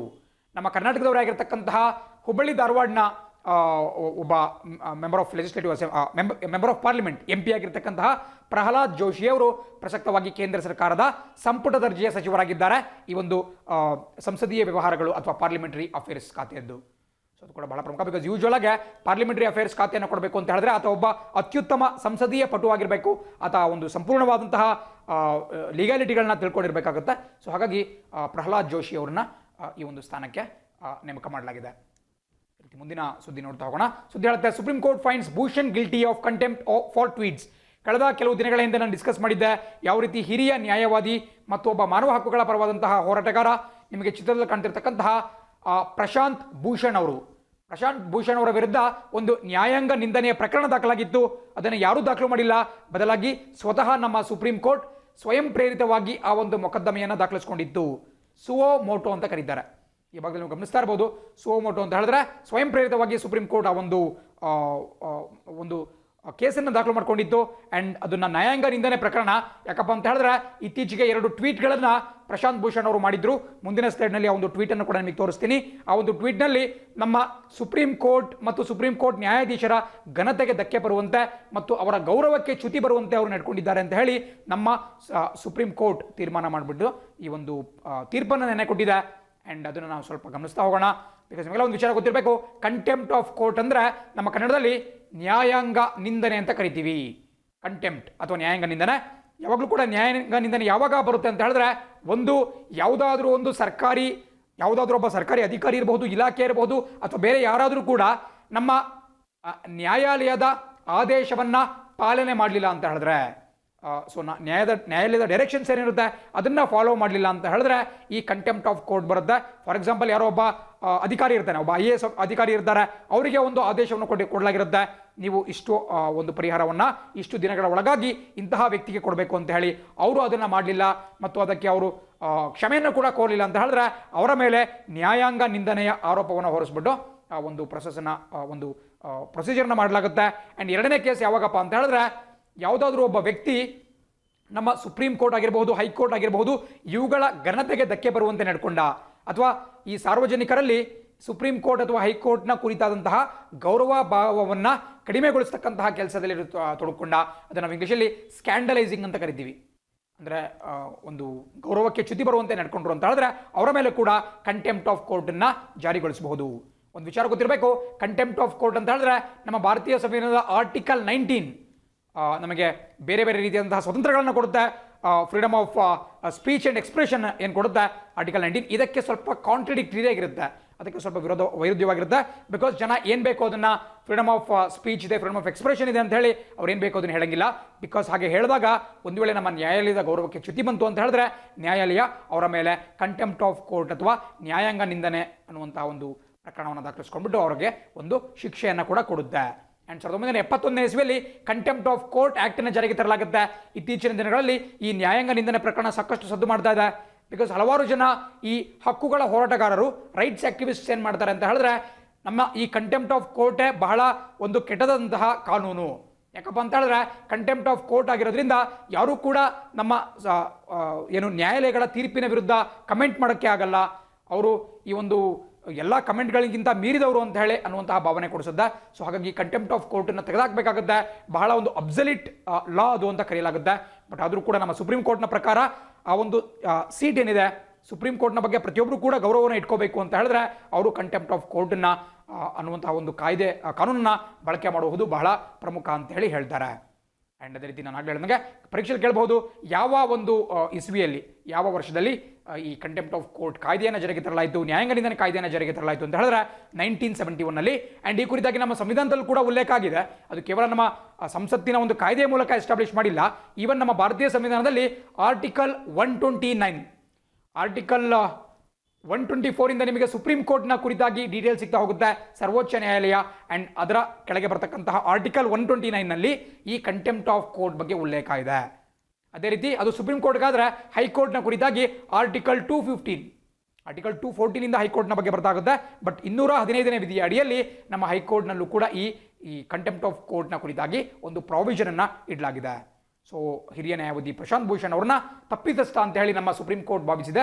ಅವರು ಈ ನ್ಯಾಯಾಂಗ ನಿಂದನೆ ಮಾಡಿದ್ದಾರೆ ಅಂತ ಹೇಳಿ ಅವರು ನಮ್ಮ ಸುಪ್ರೀಂ ಕೋರ್ಟ್ ಆದೇಶವನ್ನು ಕೊಟ್ಟಿದೆ. ಆ್ಯಂಡ್ ನೀವು ಬಗ್ಗೆ ನೋಡ್ತಾ ಇರ್ಬೋದು, ನ್ಯಾಯಮೂರ್ತಿ ಅರುಣ್ ಮಿಶ್ರಾ, ಜಸ್ಟಿಸ್ ಅರುಣ್ ಮಿಶ್ರಾ ಅವರು ಈ ಒಂದು ಪೀಠದ ಅಧ್ಯಕ್ಷತೆಯನ್ನು ವಹಿಸಿದ್ರು. ಬಿಕಾಸ್ ನಿಮಗೆ ಬೇರೆ ಬೇರೆ ಪೀಠಗಳು ಬರ್ತಾ ಹೋಗುತ್ತೆ, ಸುಪ್ರೀಂ ಕೋರ್ಟ್ ಬೆಂಚಸ್ ಬರ್ತಾ ಹೋಗುತ್ತೆ. ಕೆಲವು ಪೀಠಗಳಲ್ಲಿ ಸುಪ್ರೀಂ ಕೋರ್ಟ್ನ ಮುಖ್ಯ ನ್ಯಾಯಾಧೀಶ ಅಥವಾ CJI ಅವರೇ ಅದರ ಮುಖ್ಯಸ್ಥರಾಗಿರ್ತಾರೆ. ಇನ್ನು ಕೆಲವು ಪೀಠಗಳಲ್ಲಿ ಬೇರೆ ಬೇರೆ ನ್ಯಾಯಾಧೀಶರು ಮುಖ್ಯಸ್ಥರಾಗಿರ್ತಾರೆ. ಆ್ಯಂಡ್ ಈ ಒಂದು ಪರ್ಟಿಕ್ಯುಲರ್ ಸುಪ್ರೀಂ ಕೋರ್ಟ್ ಬೆಂಚ್ನಲ್ಲಿ ಜಸ್ಟಿಸ್ ಅರುಣ್ ಮಿಶ್ರಾ ಅವರು ಅದರ ಅಧ್ಯಕ್ಷತೆಯನ್ನು ಮುಖ್ಯಸ್ಥರಾಗಿದ್ದರು. ಬಿಕಾಸ್ ಥಿಂಗ್ ಏನಪ್ಪ ಅಂತ ಹೇಳಿದ್ರೆ, ಈ ಒಂದು ಆರೋಪ ಮಾಡಿದ್ದೆ ಪ್ರಶಾಂತ್ ಭೂಷಣ್ ಅವರು ಆರೋಪ ಮಾಡಿದ್ದೆ ನೇರವಾಗಿ ನಮ್ಮ chief justice of India Sharad Arvind Bobde ಅವರ ಮೇಲೆ, SA ಬೋಬ್ಡೆ ಅವರ ಮೇಲೆ ಆರೋಪ ಮಾಡಿದ್ರು. ಸೊ ಹಾಗಾಗಿ ಈ ಒಂದು ಪೀಠದಲ್ಲಿ ನಮ್ಮ CJI SA ಬೋಬ್ಡೆ ಅವರು ಇರಲಿಲ್ಲ. ಆ್ಯಂಡ್ ಈ ಬಗ್ಗೆ ನೋಡ್ತಾ ಇದ್ದೀರಾ, ನಿಮಗೇನು ಇಲ್ಲಿಂದು ಟ್ವೀಟ್ ಕಾಣಿಸ್ತಾ ಇದೆ, ಇದನ್ನ ಪ್ರಶಾಂತ್ ಭೂಷಣ್ ಅವರ ಅಧಿಕೃತ ಟ್ವಿಟರ್ ಖಾತೆಯಿಂದ ಪಡೆದುಕೊಳ್ಳಲಾಗಿದೆ. ಆ್ಯಂಡ್ ಈ ಟ್ವೀಟ್ ಹೇಳುತ್ತೆ, ಇಲ್ಲಿ ನಿಮಗೇನು ಬೈಕ್ನ ಮೇಲೆ ಒಬ್ಬ ಕುತ್ಕೊಂಡಂಗೆ ಒಬ್ರು ಕಾಣಿಸ್ತಾ ಇದ್ದಾರೆ, ಇವರೇ ನಮ್ಮ ಸುಪ್ರೀಂ ಕೋರ್ಟ್ನ ಮುಖ್ಯ ನ್ಯಾಯಾಧೀಶ ಅಥವಾ CJI ಜಸ್ಟಿಸ್ SA ಬೋಬ್ಡೆ ಅವರು. ನೀವು ನೋಡ್ತಾ ಇರೋ ಪ್ರಕಾರ ಅವರು ಒಂದು ಹಾರ್ಲೆ ಡೇವಿಡ್ಸನ್ ಬೈಕ್ ಮೇಲೆ ಕೂತ್ಕೊಂಡಿದ್ದಾರೆ, ಸುಮಾರು 50 ಲಕ್ಷ ಮೌಲ್ಯದ ಬೈಕ್. ಆ್ಯಂಡ್ ಈ ಒಂದು ಫೋಟೋವನ್ನು ಹಾಕ್ಬಿಟ್ಟು ಟ್ವಿಟರ್ನಲ್ಲಿ ಸ್ವಲ್ಪ ಲೇವಡಿ ಮಾಡಿದ್ರು. ದೇಶಾದ್ಯಂತ ಜನರಿಗೆ ನ್ಯಾಯ ಸಿಗ್ತಾ ಇಲ್ಲ, ನ್ಯಾಯಾಲಯಗಳು ಕ್ಲೋಸ್ ಆಗಿದ್ದಾವೆ. ಆ್ಯಂಡ್ ಇಂತಹ ಸಂದರ್ಭದಲ್ಲಿ ನಮ್ಮ CJI ಇಂತಹ 50 ಲಕ್ಷ ಮೌಲ್ಯದ ಹಾರ್ಲೆ ಡೇವಿಡ್ಸನ್ ಬೈಕ್ ಮೇಲೆ ಕೂತ್ಕೊಂಡು ಮೋಜು ಮಾಡ್ತಿದ್ದಾರೆ ಅನ್ನುವಂತಹ ಅರ್ಥ ಬರುವಂಥ ಒಂದು ಟ್ವೀಟನ್ನು ಮಾಡಿದರು. ಇದರಿಂದ ಅವರ ಒಂದು ಇಲ್ಲಿ ಕೇವಲ SA ಬೋಬ್ಡೆ ಅವರಿಗೆ ವೈಯಕ್ತಿಕವಾಗಿ ಏನು ಚ್ಯುತಿ ಬಂದಿದೆ ಅಂತಲ್ಲ, ಬದಲಾಗಿ ಅವರು ಇರತಕ್ಕಂತಹ ಸ್ಥಾನ, ನಮ್ಮ ದೇಶದ ಮುಖ್ಯ ನ್ಯಾಯಮೂರ್ತಿಯಾಗಿರ್ತಕ್ಕಂತಹ ಸ್ಥಾನಕ್ಕೆ ಒಂದು ಗೌರವಕ್ಕೆ ಚ್ಯುತಿ ಬಂದಿದೆ ಅಂತ ಹೇಳಿ ಭಾವಿಸಲಾಗಿ ಅವ್ರನ್ನ ಈ ಕಂಟೆಂಪ್ಟ್ ಆಫ್ ಕೋರ್ಟ್ನಲ್ಲಿ ತಪ್ಪಿತಸ್ಥ ಅಂತ ಹೇಳಿ ಭಾವಿಸಲಾಗ್ತಾ ಇದೆ. ಸೊ ಅದು ಕೂಡ ಬಹಳ ಪ್ರಮುಖವಾಗಿ ಗೊತ್ತಿರಬೇಕಾದಂಥ ಒಂದು ವಿಚಾರ. ಆ್ಯಂಡ್ ಮುಂದಿನ ಸುದ್ದಿ ಹೇಳುತ್ತೆ, what was the Hari asks justice Lodha. ನಿಮಗೆ ಚಿತ್ರದಲ್ಲಿ ಕಾಣಿಸ್ತಿರತಕ್ಕಂತಹದ್ದು ಜಸ್ಟಿಸ್ RM ಲೋಧಾ. ಇವರ ಹೆಸರನ್ನು ಕೂಡ ಕೇಳಿಸ್ಕೊಂಡಿರಬಹುದು. ಬಿಕಾಸ್ ಏನು ಪ್ರಸಕ್ತವಾಗಿ ನಮ್ಮ CJI ಆಗಿ ಜಸ್ಟಿಸ್ SA ಬೋಬ್ಡೆ ಇದ್ದಾರೆ. 2014ರಲ್ಲಿ ನಮ್ಮ ದೇಶದ ಮುಖ್ಯ ನ್ಯಾಯಮೂರ್ತಿ ಅಥವಾ ಚೀಫ್ ಜಸ್ಟಿಸ್ ಆಫ್ ಇಂಡಿಯಾ ಆಗಿದ್ದು ಇದೇ ಜಸ್ಟಿಸ್ RM ಲೋಧಾ. ಪ್ರಸಕ್ತವಾಗಿ ನಿವೃತ್ತರಾಗಿದ್ದಾರೆ. ಆ್ಯಂಡ್ ಇವರು ಹೇಳ್ತಿರ್ತಕ್ಕಂತಹದ್ದು, ಈ ಒಂದು ನ್ಯಾಯಾಂಗ ನಿಂದನೆ ಪ್ರಕರಣವನ್ನು ಇಷ್ಟೊಂದು ತ್ವರಿತಗತಿಯಲ್ಲಿ ಮುಂದುವರಿಸೋದು ಅಷ್ಟೊಂದು ಅವಶ್ಯಕತೆ ಇರಲಿಲ್ಲ. ಬಿಕಾಸ್ ಪ್ರಸಕ್ತವಾಗಿ ಪ್ಯಾಂಡಮಿಕ್ ಇದೆ, ಕೋರ್ಟ್ಗಳು ಪೂರ್ಣ ಪ್ರಮಾಣದಲ್ಲಿ ಕೆಲಸವನ್ನು ಮಾಡ್ತಿಲ್ಲ, ಆ್ಯಂಡ್ ವರ್ಚುವಲ್ ಆಗಿ ನಡೀತಾ ಇದೆ. ಸೊ ಇಂತಹ ಸಂದರ್ಭದಲ್ಲಿ ಇಷ್ಟೊಂದು ಅರ್ಜೆಂಟಾಗಿ ಯಾಕೆ ತೀರ್ಪನ್ನು ಕೊಡಬೇಕಾಗಿತ್ತು, ಸ್ವಲ್ಪ ವೆಯ್ಟ್ ಮಾಡ್ಬೋದಾಗಿತ್ತು. ಇಷ್ಟೊಂದು ಅರ್ಜೆಂಟಲ್ಲಿ ತೀರ್ಪು ಕೊಟ್ಟರೆ ನಮ್ಮ ಸುಪ್ರೀಂ ಕೋರ್ಟ್ ಒಳ್ಳೆ ಸರ್ವಾಧಿಕಾರಿ ಥರ ವರ್ತಿಸ್ತಾ ಇದೆ ಅಂತ ಒಂದು ಒಪಿನಿಯನ್ ಬರುತ್ತೆ ಅನ್ನುವಂತಹ ಅರ್ಥದಲ್ಲಿ RM ಲೋಧಾ ಅವರು ಹೇಳಿಕೆಯನ್ನು ಕೊಟ್ಟಿದ್ದಾರೆ. ನಾವು ಅಷ್ಟೊಂದು ಡೀಪಾಗಿ ಅದನ್ನು ಡಿಸ್ಕಸ್ ಮಾಡೋದೇನು ಬೇಡ. ಬಿಕಾಸ್ ನ್ಯಾಯಾಂಗ ನಿಂದನೆ ಯಾರು ಮಾಡಿದ್ರು ಕೂಡ ಅಪರಾಧನೇ. ಸೊ ಹಾಗಾಗಿ ಅವರೇನು ಸ್ಥಿತಿಯನ್ನು ಫ್ಯಾಕ್ಟ್ಸನ್ನು ಕೊಟ್ಟಿದ್ದಾರೆ ಅಷ್ಟನ್ನು ಮಾತ್ರ ನಾವು ಡಿಸ್ಕಸ್ ಮಾಡೋಣ. ನಿಮಗೆ ಬಹಳ ಚೆನ್ನಾಗಿ ಕಾಣಿಸ್ತಾ ಇದೆ, Bhushan case could have waited till court resumed physical hearing. Physical ಆಗಿ ಮಾಮೂಲಿ ವಾಪಸ್ ಕೋರ್ಟ್ಗಳು ಪ್ರಾರಂಭ ಆದಮೇಲೆ ಇದನ್ನು ನಾವು ನಡೆಸಬಹುದಿತ್ತು, ಕೋರ್ಟ್ನಲ್ಲಿ ನಡೆಸಬಹುದಿತ್ತು ಅಂತ ಹೇಳಿ RM ಲೋಧಾ ಅವರ ಅಭಿಪ್ರಾಯವನ್ನು ಕೊಟ್ಟಿದ್ದಾರೆ. ಆ್ಯಂಡ್ ಅವರ ಅಭಿಪ್ರಾಯಕ್ಕಿಂತ ನಮಗೆ ಬಹಳ ಇಂಪಾರ್ಟೆಂಟ್ ಆಗಿ ಇರಬೇಕಾದಂತಹದ್ದು, ನಿಮಗೆ 2013ರಲ್ಲಿ ಈ ಒಂದು IPL ಸ್ಪಾಟ್ ಫಿಕ್ಸಿಂಗ್ ಹಗರಣ ನಡೆದಿತ್ತು. ನಮ್ಮ ಇಂಡಿಯನ್ ಪ್ರೀಮಿಯರ್ ಲೀಗ್ನಲ್ಲಿ ಸ್ಪಾಟ್ ಫಿಕ್ಸಿಂಗ್ ಹಗರಣ ನಡೆದಿತ್ತು. ಆ್ಯಂಡ್ ಅಲ್ಲಿ ರಾಜಸ್ಥಾನ್ ರಾಯಲ್ಸ್ ಮತ್ತು ಚೆನ್ನೈ ಸೂಪರ್ ಕಿಂಗ್ಸ್ ತಂಡಗಳನ್ನು IPLನಿಂದ ವಜಾವನ್ನು ಕೂಡ ಮಾಡಲಾಗಿತ್ತು. ಆ್ಯಂಡ್ ಆ ಒಂದು ಸಂದರ್ಭದಲ್ಲಿ ನಮ್ಮ ಭಾರತೀಯ ಕ್ರಿಕೆಟ್ ನಿಯಂತ್ರಣ ಸಂಸ್ಥೆ ಏನಿದೆ BCCI, ಅದರಲ್ಲಿ ಈ ಸುಧಾರಣೆಗಳನ್ನ ತರಬೇಕು, ಅಡ್ಮಿನಿಸ್ಟ್ರೇಟಿವ್ ರಿಫಾರ್ಮ್ಸ್ ಅನ್ನು ತರಬೇಕು, ಅಲ್ಲಿ ಭ್ರಷ್ಟಾಚಾರಕ್ಕೆ ಕಡಿವಾಣ ಹಾಕಬೇಕು ಅಂತ ಹೇಳಿ ನಮ್ಮ ಸುಪ್ರೀಂ ಕೋರ್ಟ್ನ ಹಿರಿಯ ನ್ಯಾಯಾಧೀಶರಾಗಿದ್ದಂತಹ RM ಲೋಧಾ ಅವರ ನೇತೃತ್ವದಲ್ಲಿ ಒಂದು ಸಮಿತಿಯನ್ನು ರಚನೆ ಮಾಡಲಾಗಿತ್ತು. ಅದನ್ನು ನಾವು ಜಸ್ಟಿಸ್ RM ಲೋಧಾ ಕಮಿಟಿ ಅಂತ ಕರಿತೀವಿ. ನಿಮಗೆ ಪರೀಕ್ಷೆಯಲ್ಲಿ ಕೇಳಬಹುದು, ಬಿಕಾಸ್ ಲೋಧಾ ಅವರು ಈಗ ಸುದ್ದಿಯಲ್ಲಿದ್ದಾರೆ. ಜಸ್ಟಿಸ್ RM ಲೋಧಾ ಕಮಿಟಿ ಕೆಳಗಿನ ಯಾವ ವಿಚಾರಕ್ಕೆ ಸಂಬಂಧಪಟ್ಟಿದೆ ಅಂತ ಹೇಳಿದ್ರೆ ಅದನ್ನು BCCI ಆಡಳಿತದಲ್ಲಿ ಸುಧಾರಣೆಗಳನ್ನು ಸಜೆಸ್ಟ್ ಮಾಡುವಂತಹ ದೃಷ್ಟಿಯಿಂದ ಅದನ್ನು ಸ್ಥಾಪನೆ ಮಾಡಲಾಗಿತ್ತು. Administrative reforms in BCCI. And ಇವರ ಒಂದು ಶಿಫಾರಸು ಏನಿದೆ ಅದನ್ನು ಅನುಗುಣವಾಗಿಯೇ ನಮ್ಮ BCCIನ ಸ್ವಲ್ಪ ರೀಸ್ಟ್ರಕ್ಚರ್ ಮಾಡಿಬಿಟ್ಟು ಆ ಒಂದು ಸುಧಾರಣಾ ಕ್ರಮಗಳನ್ನು ಇಂಪ್ಲಿಮೆಂಟ್ ಮಾಡಲಾಗ್ತಾ ಇದೆ. ಆ್ಯಂಡ್ ನಿಮಗೆ ಕೂಲಿಂಗ್ ಆಫ್ ಪೀರಿಯಡ್ ಬಗ್ಗೆ ಕೂಡ ನೀವು ಕೇಳ್ತಾ ಇರ್ತೀರಾ. ಇತ್ತೀಚೆಗಷ್ಟೇ ಏನು BCCIನ ಪ್ರೆಸಿಡೆಂಟ್ ಮತ್ತು ಭಾರತದ ಒಬ್ಬ ಮಾಜಿ ಕ್ರಿಕೆಟ್ ಕ್ಯಾಪ್ಟನ್ ಸೌರವ್ ಗಂಗೂಲಿ ಅವರು BCCI ಅಧ್ಯಕ್ಷ ಸ್ಥಾನಕ್ಕೆ ರಾಜೀನಾಮೆ ಕೊಡಬೇಕು ಅಂತ ಹೇಳಿ ಒಂದು ವಿಚಾರ ಮುಂದೆ ಬರ್ತಾ ಇದೆ. ಅದಕ್ಕೂ ಕೂಡ ಕಾರಣ ಜಸ್ಟಿಸ್ RM ಲೋಧಾ ಕಮಿಟಿಯ ಶಿಫಾರಸು. ಅವರೇನು ಶಿಫಾರಸನ್ನು ಕೊಟ್ಟರು ಅದರಲ್ಲಿ ಒಂದು ವಿಚಾರವನ್ನು ಅವ್ರು ಕ್ಲಿಯರ್ ಆಗಿ ಹೇಳಿದ್ರು. ಅದಾದ್ಮೇಲೆ ಸ್ವಲ್ಪ ಅದಕ್ಕೆ ಮಾಡಿಫಿಕೇಶನ್ಸ್ ಆಗ್ಬಿಟ್ಟು ಈಗ ಯಾವ ರೀತಿ ಇದೆಯಪ್ಪ ರೂಲ್ಸ್ ಅಂತ ಹೇಳಿದ್ರೆ, ಸತತ 2 ಅವಧಿಗೆ ಯಾವುದಾದ್ರೂ ಒಬ್ಬ ವ್ಯಕ್ತಿ ನಮ್ಮ ಭಾರತೀಯ ಕ್ರಿಕೆಟ್ ಸಂಸ್ಥೆಯಲ್ಲಿ ಕೆಲಸವನ್ನ ಮಾಡ್ದ, ಅದು ನಮ್ಮ BCCI ಇರಬಹುದು ಅಥವಾ ಬೇರೆ ರಾಜ್ಯಗಳು, ಪಶ್ಚಿಮ ಬಂಗಾಳ ಇರಬಹುದು, ಕರ್ನಾಟಕ ಇರಬಹುದು, ಒಡಿಶಾ ಇರಬಹುದು, ಹೀಗೆ ಬೇರೆ ಬೇರೆ ರಾಜ್ಯಗಳ ಕ್ರಿಕೆಟ್ ಆಡಳಿತ ಸಂಸ್ಥೆಯಲ್ಲಿ ಆತ ಪದಾಧಿಕಾರಿಯಾಗಿ ಕೆಲಸವನ್ನ ಮಾಡ್ದ ಅಂತ ಹೇಳಿದ್ರೆ, ಸತತವಾಗಿ 2 ಅವಧಿಯನ್ನು ಆತ ಪೂರ್ಣಗೊಳಿಸ್ತಾ ಅಂತ ಹೇಳಿದ್ರೆ, ಕನಿಷ್ಠ ಪಕ್ಷ 3 ವರ್ಷಗಳ ಕಾಲ ಆತ ಕೂಲಿಂಗ್ ಆಫ್ ಪೀರಿಯಡ್ಗೆ ತೆರಳಬೇಕು.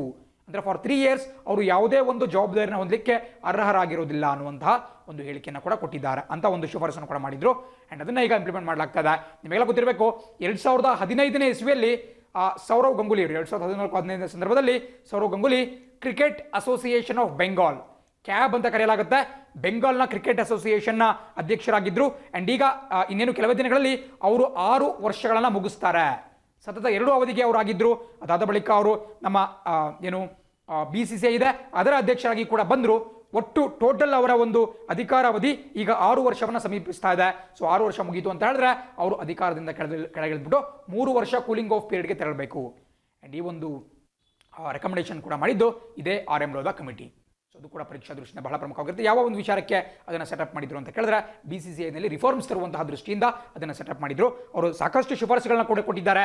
ಅದರಲ್ಲಿ ಪ್ರಮುಖವಾದಂತಹ ಕೆಲವು ಶಿಫಾರಸುಗಳು ನಿಮಗೆ ಬಹಳ ಚೆನ್ನಾಗಿ ಗೊತ್ತಿರಬೇಕಾಗುತ್ತೆ. ಅದೇ ರೀತಿ ಮುಂದಿನ ಸುದ್ದಿ ನೋಡ್ತಾ ಹೋಗೋಣ. ಸುದ್ದಿ ಹೇಳುತ್ತೆ, India hails UAE Israel pact retreats Palestine ಕಾಸ್.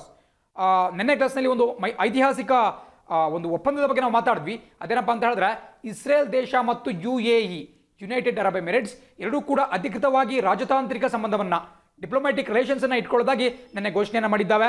ಇದು ಬಹಳ ಪ್ರಮುಖ, ಬಿಕಾಸ್ ಈ ಅರಬ್ ಪ್ರಪಂಚದಲ್ಲಿ ಮತ್ತು ಗಲ್ಫ್ ರಾಷ್ಟ್ರಗಳಲ್ಲಿ ಯಾರೂ ಕೂಡ ಇಸ್ರೇಲ್ನ ಇಷ್ಟಪಡಲ್ಲ. ಬಟ್ ಆದರೂ ಕೂಡ ಇಡೀ ಗಲ್ಫ್ ಕೋಆಪರೇಷನ್ ಕೌನ್ಸಿಲ್ ಏನು 6 ದೇಶಗಳಿದ್ದಾವೆ ಅದರಲ್ಲಿ ಮೊಟ್ಟ ಮೊದಲನೇ ದೇಶವಾಗ್ಬಿಟ್ಟು UAE ಹೊರಹೊಮ್ಮಿದೆ. ಈ ಒಂದು ಇಸ್ರೇಲ್ ಜೊತೆ ಡಿಪ್ಲೊಮ್ಯಾಟಿಕ್ ಟೈಸನ್ನು ಇಟ್ಕೊಳ್ತಿರ್ತಕ್ಕಂಥ ದೇಶವಾಗಿ. ಆ್ಯಂಡ್ ಅದೇ ರೀತಿ ಇಡೀ ಅರಬ್ ಪ್ರಪಂಚದಲ್ಲಿ 3ನೇ ದೇಶವಾಗಿ ಹೊರಹೊಮ್ತಾ ಇದೆ. ನಾನು ನೆನ್ನೆ ಡಿಸ್ಕಸ್ ಮಾಡ್ತಾ ನಿಮಗೆ ಹೇಳಿದ್ದೆ, ಇಸ್ರೇಲ್ ದೇಶ ಯಾವ ರೀತಿ ಈ ಮುಸ್ಲಿಂ ದೇಶಗಳೊಂದಿಗೆ ವಿರೋಧವನ್ನು ಕಟ್ಕೊಂಡಿದೆ. ಇಡೀ ಅರಬ್ ಸಮುದಾಯ, ಇಡೀ ಅರಬ್ ರಾಷ್ಟ್ರಗಳು ಅವರ ವಿರುದ್ಧವಾಗಿ ಟೊಕ್ಕ ಕಟ್ಕೊಂಡು ನಿಂತ್ಕೊಂಡಿದ್ದಾವೆ. ಆ್ಯಂಡ್ ಒಂದು ಮ್ಯಾಪನ್ನು ಕೂಡ ನಾನು ಡಿಸ್ಪ್ಲೇ ಮಾಡಿದ್ದೆ. ಸೊ ಅದು ನಿಮಗೆ ಬಹಳ ಚೆನ್ನಾಗಿ ಗೊತ್ತಿರಬೇಕಾಗುತ್ತೆ, ಖಂಡಿತ ಪರೀಕ್ಷೆಯಲ್ಲಿ ಕೇಳ್ತಾರೆ. ಆ್ಯಂಡ್ ಮತ್ತೊಂದು ಇವತ್ತು ಬಂದಿರತಕ್ಕಂಥ ವಿಚಾರ ಅಂತ ಹೇಳಿದ್ರೆ, ನಿನ್ನೆ ಏನು UAE ಮತ್ತು ಇಸ್ರೇಲ್ ಒಂದು ಒಪ್ಪಂದಕ್ಕೆ ಸಹಿ ಹಾಕಿದ್ವು, ಆ ಒಪ್ಪಂದವನ್ನು ನಾವು ಅಬ್ರಹಾಂ ಅಕಾರ್ಡ್ ಅಂತ ಕರಿತೀವಿ. Very very important, note down ಮಾಡ್ಕೊಳ್ಳೇಬೇಕಾಗುತ್ತೆ. ಉನ್ನತ ಮಟ್ಟದ ಪರೀಕ್ಷೆಯಲ್ಲಿ ಕೇಳ್ತಾ ಹೋಗ್ತಾರೆ. ಅಬ್ರಹಾಂ ಅಕಾರ್ಡ್ ಅಂತ ಹೇಳಿದ್ರೆ ಒಂದು ಒಪ್ಪಂದ ಅಂತ ಹೇಳಿ, ಪ್ಯಾಕ್ಟ್ ಅಂತ ಹೇಳಿ. ಅಬ್ರಹಾಂ ಅಂತ ಯಾಕೆ ಹೆಸರಿಟ್ರು ಅಂತ ನಿಮಗೆ ಗೊತ್ತಾಗಬೇಕಾಗುತ್ತೆ. ಬಿಕಾಸ್ ನಿಮಗೆ ಒಂದು ವಿಚಾರ ಗೊತ್ತಿರಬೇಕು, ನಿನ್ನೆ ಏನು ಒಪ್ಪಂದವನ್ನು ಮಾಡ್ಕೊಳ್ಳಾಯಿತು ಅಲ್ಲಿ 3 ದೇಶಗಳು ಇನ್ವಾಲ್ವ್ ಆಗಿದ್ವು. ಒಂದು ಆಬ್ವಿಯಸ್ಲಿ ಇಸ್ರೇಲ್, ಎರಡನೇದು UAE, ಆ್ಯಂಡ್ ಮೂರನೇದು ಯುನೈಟೆಡ್ ಸ್ಟೇಟ್ಸ್ ಆಫ್ ಅಮೆರಿಕಾ.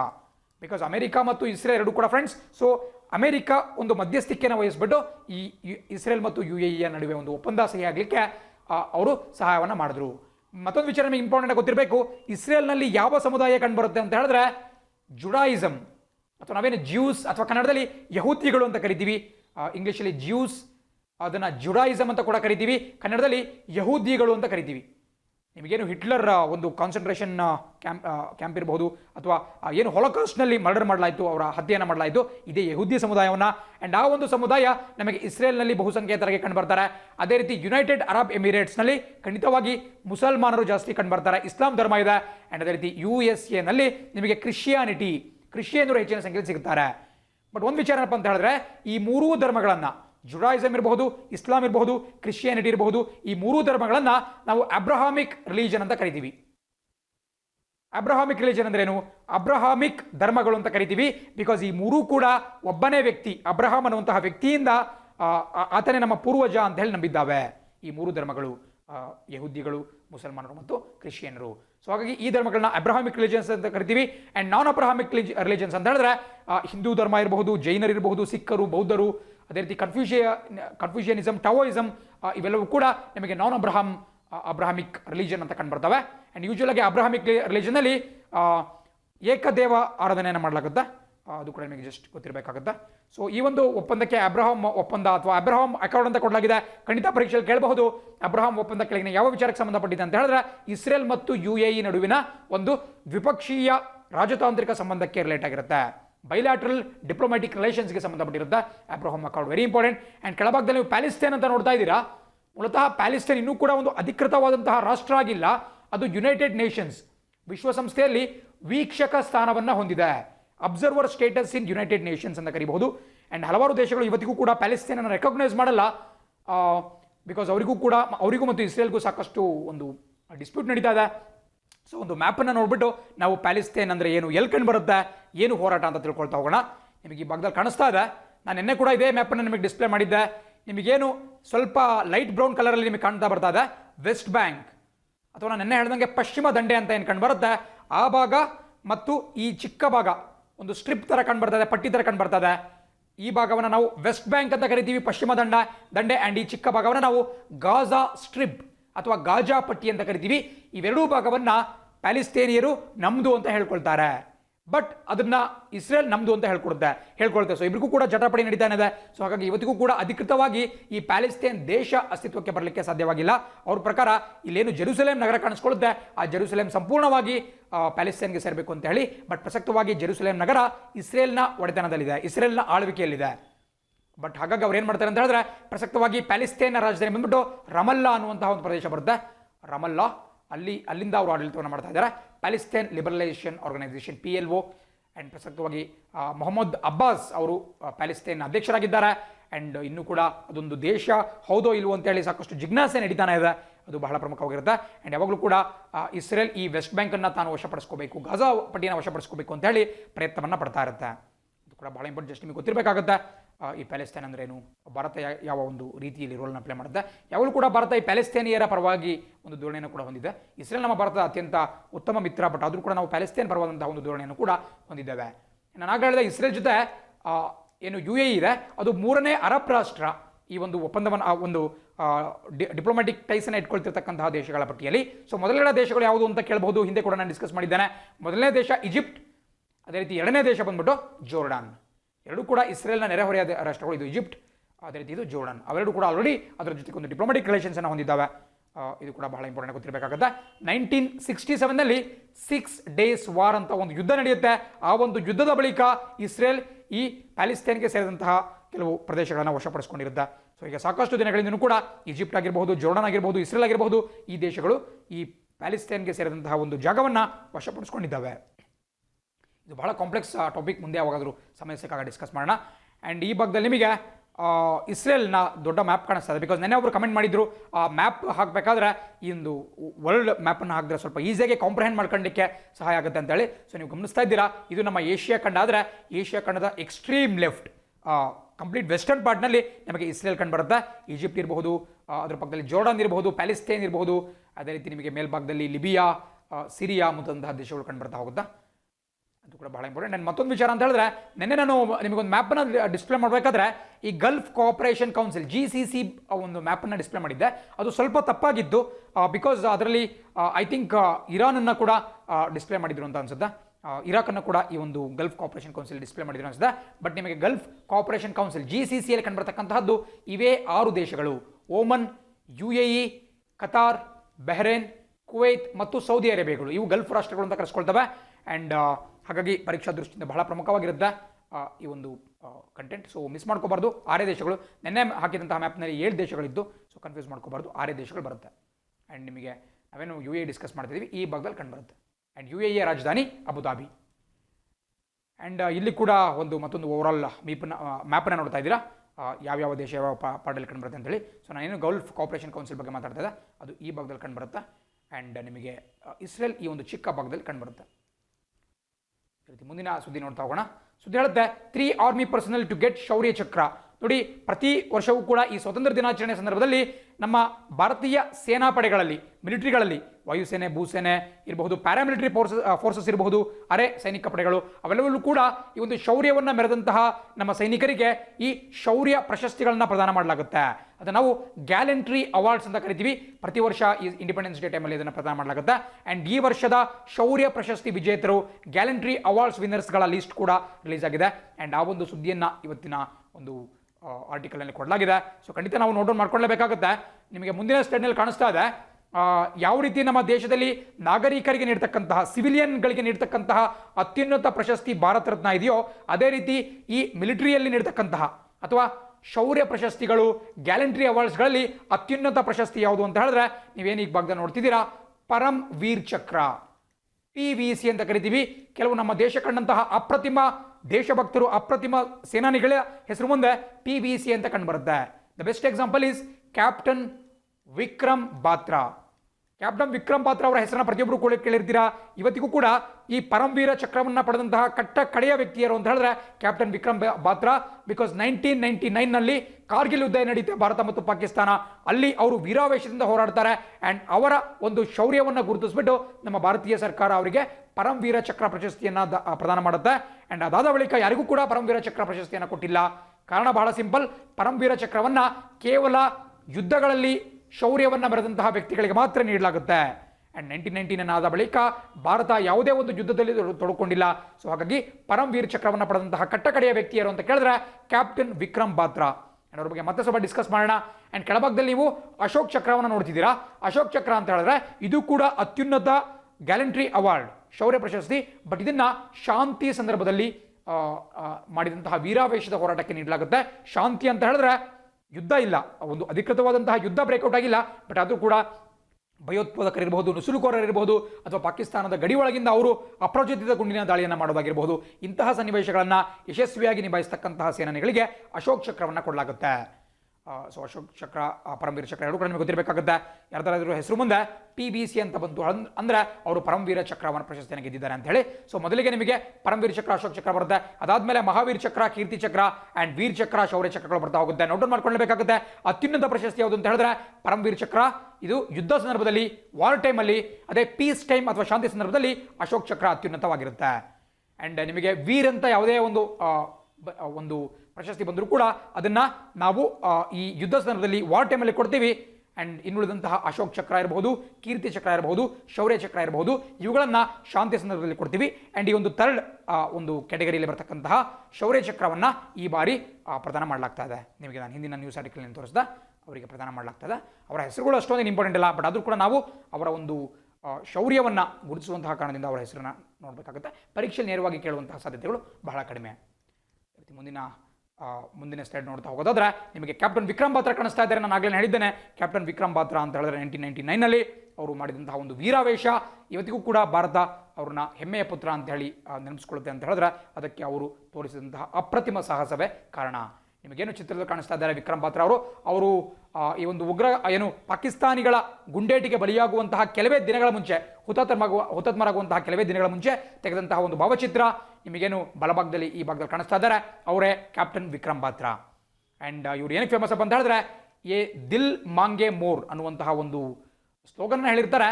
ಆ ಒಂದು ಸ್ಲೋಗನ್ಗಾಗಿ ಇವರು ಬಹಳ ಪ್ರಸಿದ್ಧರಾಗಿದ್ದಾರೆ.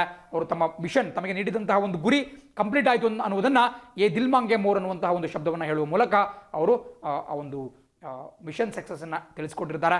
ಈ ದಿಲ್ ಮಾಂಗೆ ಮೋರ್ ಅಂತ ಹೇಳಿದ್ರೆ ಹಿಂದಿಯಲ್ಲಿ this heart desires for more, ಅಂದರೆ ಈ ಹೃದಯಕ್ಕೆ ಇನ್ನೊಂದು ಸ್ವಲ್ಪ ಬೇಕು ಅನಿಸ್ತಾ ಇದೆ ಅಂತ ಹೇಳಾಗುತ್ತೆ. ಮೂಲತಃ ಇದು ಪೆಪ್ಸಿ ಕಂಪ್ನಿಯ ಒಂದು ಅಡ್ವರ್ಟೈಸ್ಮೆಂಟ್ ಸ್ಲೋಗನ್ ಆಗಿದ್ದು ಎ ದಿಲ್ ಮಾಂಗೆ ಮೋರ್ ಅಂತೇಳಿ.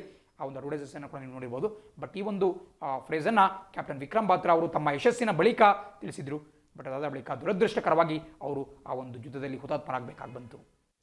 ಅದೇ ರೀತಿ ಮುಂದಿನ ಸುದ್ದಿ ನೋಡ್ತಾ ಹೋಗೋಣ. ಸುದ್ದಿ ಹೇಳ್ತಾ judge name to lead Beirut blast probe. ಇತ್ತೀಚೆಗಷ್ಟೇ ಮೇಲೆ ಗಮನಿಸಿದ್ದೀರಾ, ಬೀರಟ್ನ ಬಂದರಿನಲ್ಲಿ, ಲೆಬನಾನ್ನ ರಾಜಧಾನಿ ಬೀರತ್, ಅಲ್ಲಿನ ಒಂದು ಬಂದರಿನಲ್ಲಿ ಭಾರಿ ದೊಡ್ಡ ಸ್ಫೋಟ ಉಂಟಾಯಿತು. ಅಲ್ಲಿ ಸಂಗ್ರಹಿಸಿದಂತಹ ಅಮೋನಿಯಂ ನೈಟ್ರೇಟ್ ಬ್ಲಾಸ್ಟ್ ಆಗಿದ್ದೆ ಅದಕ್ಕೆ ಕಾರಣ ಅಂತ ಹೇಳಲಾಗ್ತಿದೆ.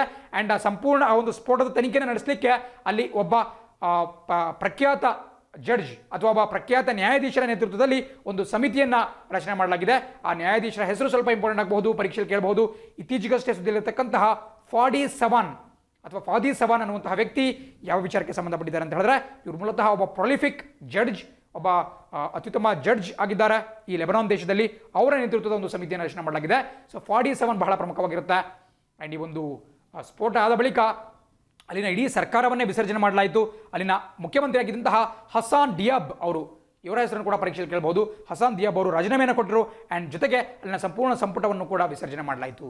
ಸೊ 47 ಜಡ್ಜ್ ಅವರು ಬಹಳ ಪ್ರಮುಖವಾಗಿರ್ತಾರೆ. ಈ ಒಂದು ತನಿಖೆಯನ್ನು ಅವರು ನೇತೃತ್ವ ವಹಿಸಿಕೊಳ್ತಾರೆ. ಅದೇ ರೀತಿ ಹಸನ್ ದಿಯಾಬ್ ಅನ್ನುವಂತಹ ಅಲ್ಲಿನ ಔಟ್ಗೋಯಿಂಗ್ ಪ್ರೈಮ್ ಮಿನಿಸ್ಟರ್ ಕೂಡ ಬಹಳ ಪ್ರಮುಖರಾಗಿರ್ತಾರೆ. ಮುಂದಿನ ಸುದ್ದಿ ಹೇಳುತ್ತೆ, Turkey hits out at France over C stand of. ಇತ್ತೀಚೆಗಷ್ಟೇ ಮತ್ತೊಂದು ದೊಡ್ಡ ವಿವಾದ ತಲೆದೂರಿದೆ. ಅದೇನಪ್ಪ ಅಂತ ಹೇಳಿದ್ರೆ, ಟರ್ಕಿ ಮತ್ತು ಗ್ರೀಸ್ ರಾಷ್ಟ್ರಗಳ ಮಧ್ಯೆ, ಗ್ರೀಸ್ ಏನು ಕಂಡುಬರುತ್ತೆ, ಅವೆರಡೂ ರಾಷ್ಟ್ರಗಳ ಮಧ್ಯೆ ಒಂದು ವಿವಾದ ತಲೆದೂರಿದೆ.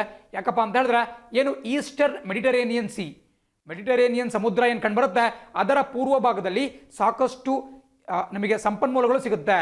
ಈ ನ್ಯಾಚುರಲ್ ಗ್ಯಾಸ್ ಆಗಿರ್ಬೋದು, ಪೆಟ್ರೋಲಿಯಂ ಆಗಿರ್ಬೋದು, ಅಲ್ಲಿ ಸಿಗುತ್ತೆ ಅಂತ ಹೇಳಿ ಒಂದು ಪ್ರಪೋಸಲ್ ಇದೆ.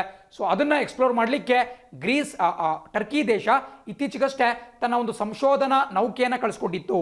ಒಂದು ಸೆಸ್ಮಿಕ್ ವೆಸಲ್ ಆಗಿರ್ತಕ್ಕಂತಹ ಅರುಕ್ ರೀಸ್ ಅನ್ನು ಕಳಿಸ್ಕೊಟ್ಟಿತ್ತು. ನೋಡಿ, ದಯವಿಟ್ಟು ನೋಟ್ ಮಾಡ್ಕೊಳ್ಳಿ. ಅರುಕ್ ರೀಸ್ ಕೆಳಗಿನ ಯಾವ ವಿಚಾರಕ್ಕೆ ಸಂಬಂಧಪಟ್ಟಿದೆ ಅಂತ ಪರೀಕ್ಷೆಯಲ್ಲಿ ಕೇಳಬಹುದು. ಅರುಕ್ ರೀಸ್ ಅಂತಕ್ಕಂತಹದ್ದು ಒಂದು ಟರ್ಕಿ ದೇಶಕ್ಕೆ ಸೇರಿದಂತಹ ಸಂಶೋಧನಾ ನೌಕೆ, ಒಂದು ವೆಸಲ್, ಅದು ಸಿ ವೆಸಲ್ ಶಿಪ್ ಅದು. ಆ್ಯಂಡ್ ಅದನ್ನು ಯಾಕೆ ಕಳಿಸ್ಕೊಟ್ಟಿದ್ರು ಅಂತ ಹೇಳಿದ್ರೆ, ಈ ಈಸ್ಟರ್ನ್ ಮೆಡಿಟರೇನಿಯನ್ ಸಮುದ್ರದಲ್ಲಿ ಹೋಗ್ಬಿಟ್ಟು ಅಲ್ಲಿ ಎಷ್ಟರ ಮಟ್ಟಿಗೆ ಈ ಒಂದು ಸಂಪನ್ಮೂಲಗಳು ಸಿಗ್ತಾ ಇದ್ದಾವೆ, ನ್ಯಾಚುರಲ್ ರಿಸೋರ್ಸಸ್ ಸಿಗ್ತಾ ಇದೆ ಅಂತ ಹೇಳಿ ತನಿಖೆಯನ್ನು ಮಾಡಲಿಕ್ಕೆ ಕಳಿಸ್ಕೊಟ್ಟಿದ್ರು. ಬಟ್ ಇದಕ್ಕೆ ಗ್ರೀಸ್ ದೇಶ ಭಾರಿ ವಿರೋಧವನ್ನು ವ್ಯಕ್ತಪಡಿಸ್ತು. ಯಾಕಪ್ಪ ಅಂತ ಹೇಳಿದ್ರೆ, ಆ ಒಂದು ಸಮುದ್ರದ ಪ್ರದೇಶ ನನಗೆ ಸೇರಬೇಕು ಅಂತ ಹೇಳಿ ಗ್ರೀಕ್ ಕ್ಲೈಮ್ ಮಾಡುತ್ತೆ. ಸೊ ಹಾಗಾಗಿ ಇವರು ಕೂಡ ತಮ್ಮ ಒಂದು ನೌಕಾಪಡೆಗೆ ಸೇರಿದ ಕೆಲವು ಶಿಪ್ಗಳನ್ನು ಮೆಡಿಟರೇನಿಯನ್ ಭಾಗಕ್ಕೆ ಕಳಿಸ್ಕೊಟ್ಟಿದ್ರು. ಸೊ ಹಾಗಾಗಿ ದೊಡ್ಡ ಒಂದು ಯುದ್ಧ ಸ್ಥಿತಿ ನಿರ್ಮಾಣ ಆಗಿಬಿಟ್ಟಿತ್ತು. ಅಷ್ಟೇ ಅಲ್ಲ, ಗ್ರೀಸ್ನ ಮಿತ್ರ ರಾಷ್ಟ್ರವಾಗಿರ್ತಕ್ಕಂಥ ಫ್ರಾನ್ಸ್ ಕೂಡ ತನ್ನ ಸೇನಾ ಬಲವನ್ನು ಕೂಡ ವೃದ್ಧಿಗೊಳಿಸುವುದಾಗಿ ಘೋಷಣೆ ಮಾಡಿದ್ದು. ಸೊ ಹಾಗಾಗಿ ಟರ್ಕಿ, ಗ್ರೀಸ್ ಮತ್ತು ಫ್ರಾನ್ಸ್ ಈ ದೇಶಗಳ ನಡುವೆ ಒಂದು ವಿವಾದ ತಲೆದೂರಿತ್ತು. ಸೊ ಪರೀಕ್ಷೆ ಕೇಳಬಹುದು. ಹಾಗಾಗಿ ಆರಿಕ್ ರೈಸ್ ಬಹಳ ಪ್ರಮುಖವಾಗಿ ಗೊತ್ತಿರಬೇಕಾಗುತ್ತೆ. ಈಸ್ಟರ್ನ್ ಮೆಡಿಟರೇನಿಯನ್ ಬಗ್ಗೆ ಕೂಡ ಒಂದು ಮ್ಯಾಪನ್ನು ನಿಮಗೆ ಮುಂದೆ ತೋರಿಸ್ತೀನಿ. ಆ್ಯಂಡ್ ಗ್ರೀಸ್ ಗೊತ್ತಿರಬೇಕಾಗುತ್ತೆ, ಟರ್ಕಿ ಆ್ಯಂಡ್ ಫ್ರಾನ್ಸ್ ಕೂಡ ಗೊತ್ತಿರಬೇಕಾಗುತ್ತೆ.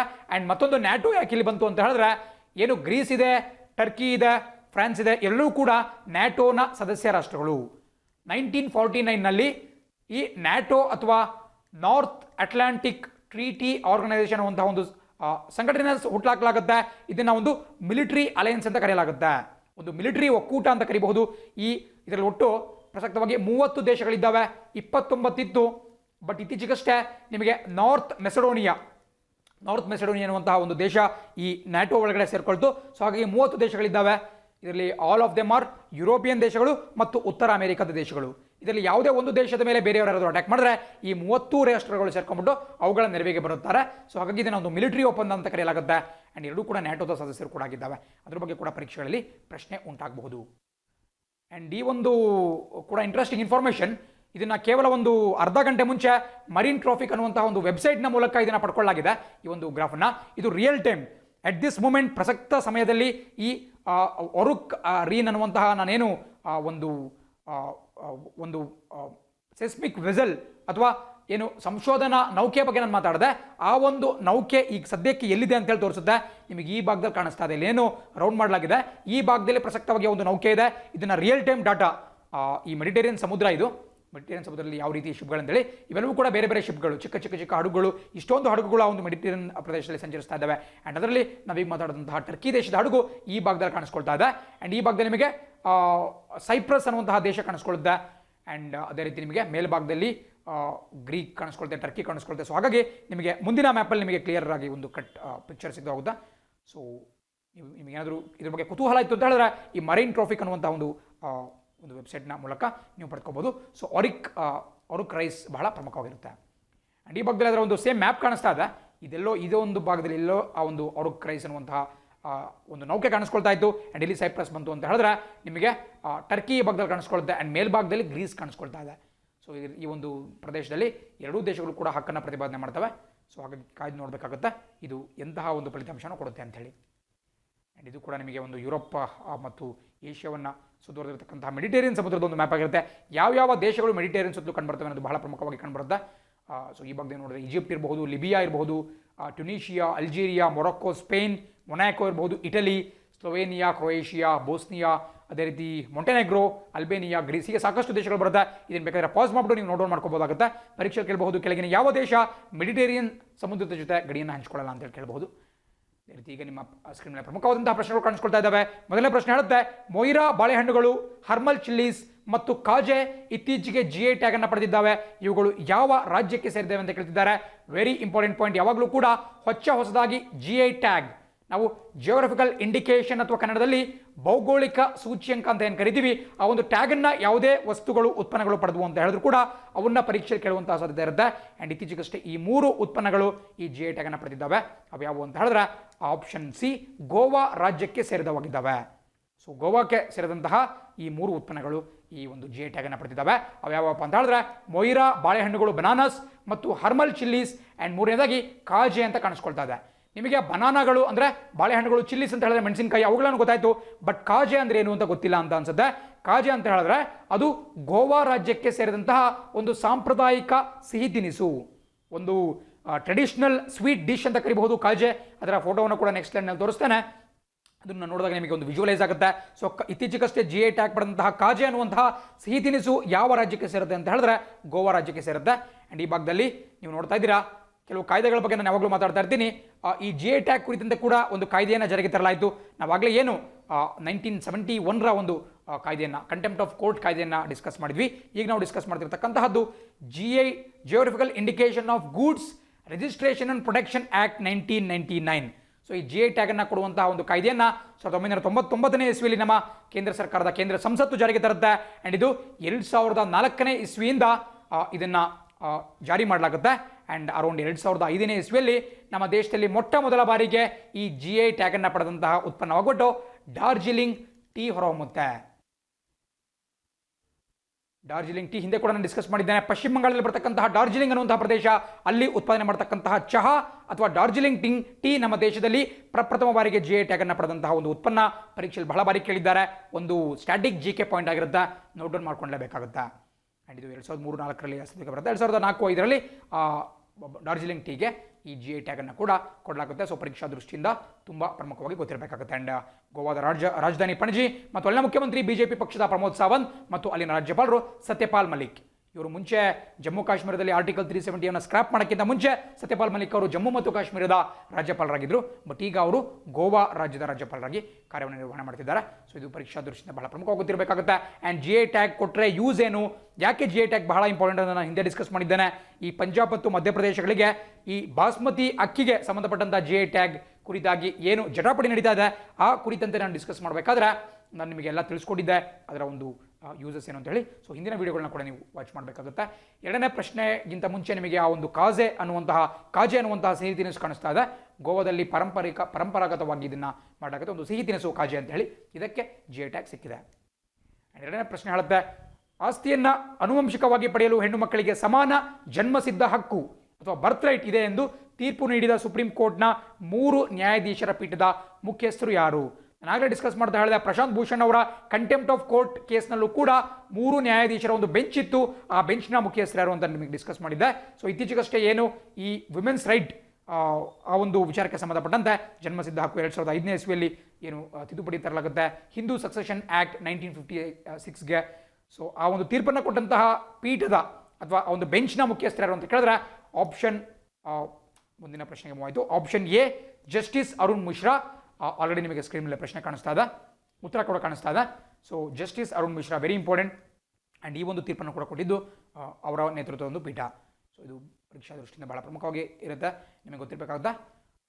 ಅದೇ ರೀತಿ ಕೋಪರ್ಸೆನರ್ ಅನ್ನುವಂಥ ಒಂದು ಶಬ್ದವನ್ನು ಕೂಡ ಹಿಂದೆ ಡಿಸ್ಕಸ್ ಮಾಡಿದ್ದೆ. ಇಂಗ್ಲೀಷ್ ಮೀಡಿಯಂ ಸ್ಟೂಡೆಂಟ್ಸ್ ಅದನ್ನು ಕೂಡ ನೋಟ್ ಡೌನ್ ಮಾಡ್ಕೊಳ್ಳಿ, ಪರೀಕ್ಷೆಯಲ್ಲಿ ಕೇಳುವಂಥ ಸಾಧ್ಯತೆ ಇರುತ್ತೆ. ಕೋಪರ್ಸೆನರ್ ಅಂತ ಹೇಳಿದ್ರೆ ಯಾವುದೋ ಒಂದು ಆಸ್ತಿಗೆ, ಅವಿಭಜಿತ ಫ್ಯಾಮಿಲಿಯ ಒಂದು ಆಸ್ತಿಗೆ ಜನ್ಮಸಿದ್ಧ ಸಮಾನ ಹಕ್ಕನ್ನು ಹೊಂದಿರತಕ್ಕಂಥ ವ್ಯಕ್ತಿಗಳೇ, ಈಕ್ವಲ್ ಬರ್ತ್ ರೈಟ್ ಹೊಂದಿರತಕ್ಕಂಥ ವ್ಯಕ್ತಿಗಳಿಗೆ ಕೊಪರ್ಸನರ್ ಅಂತ ಕರೆಯಲಾಗುತ್ತೆ.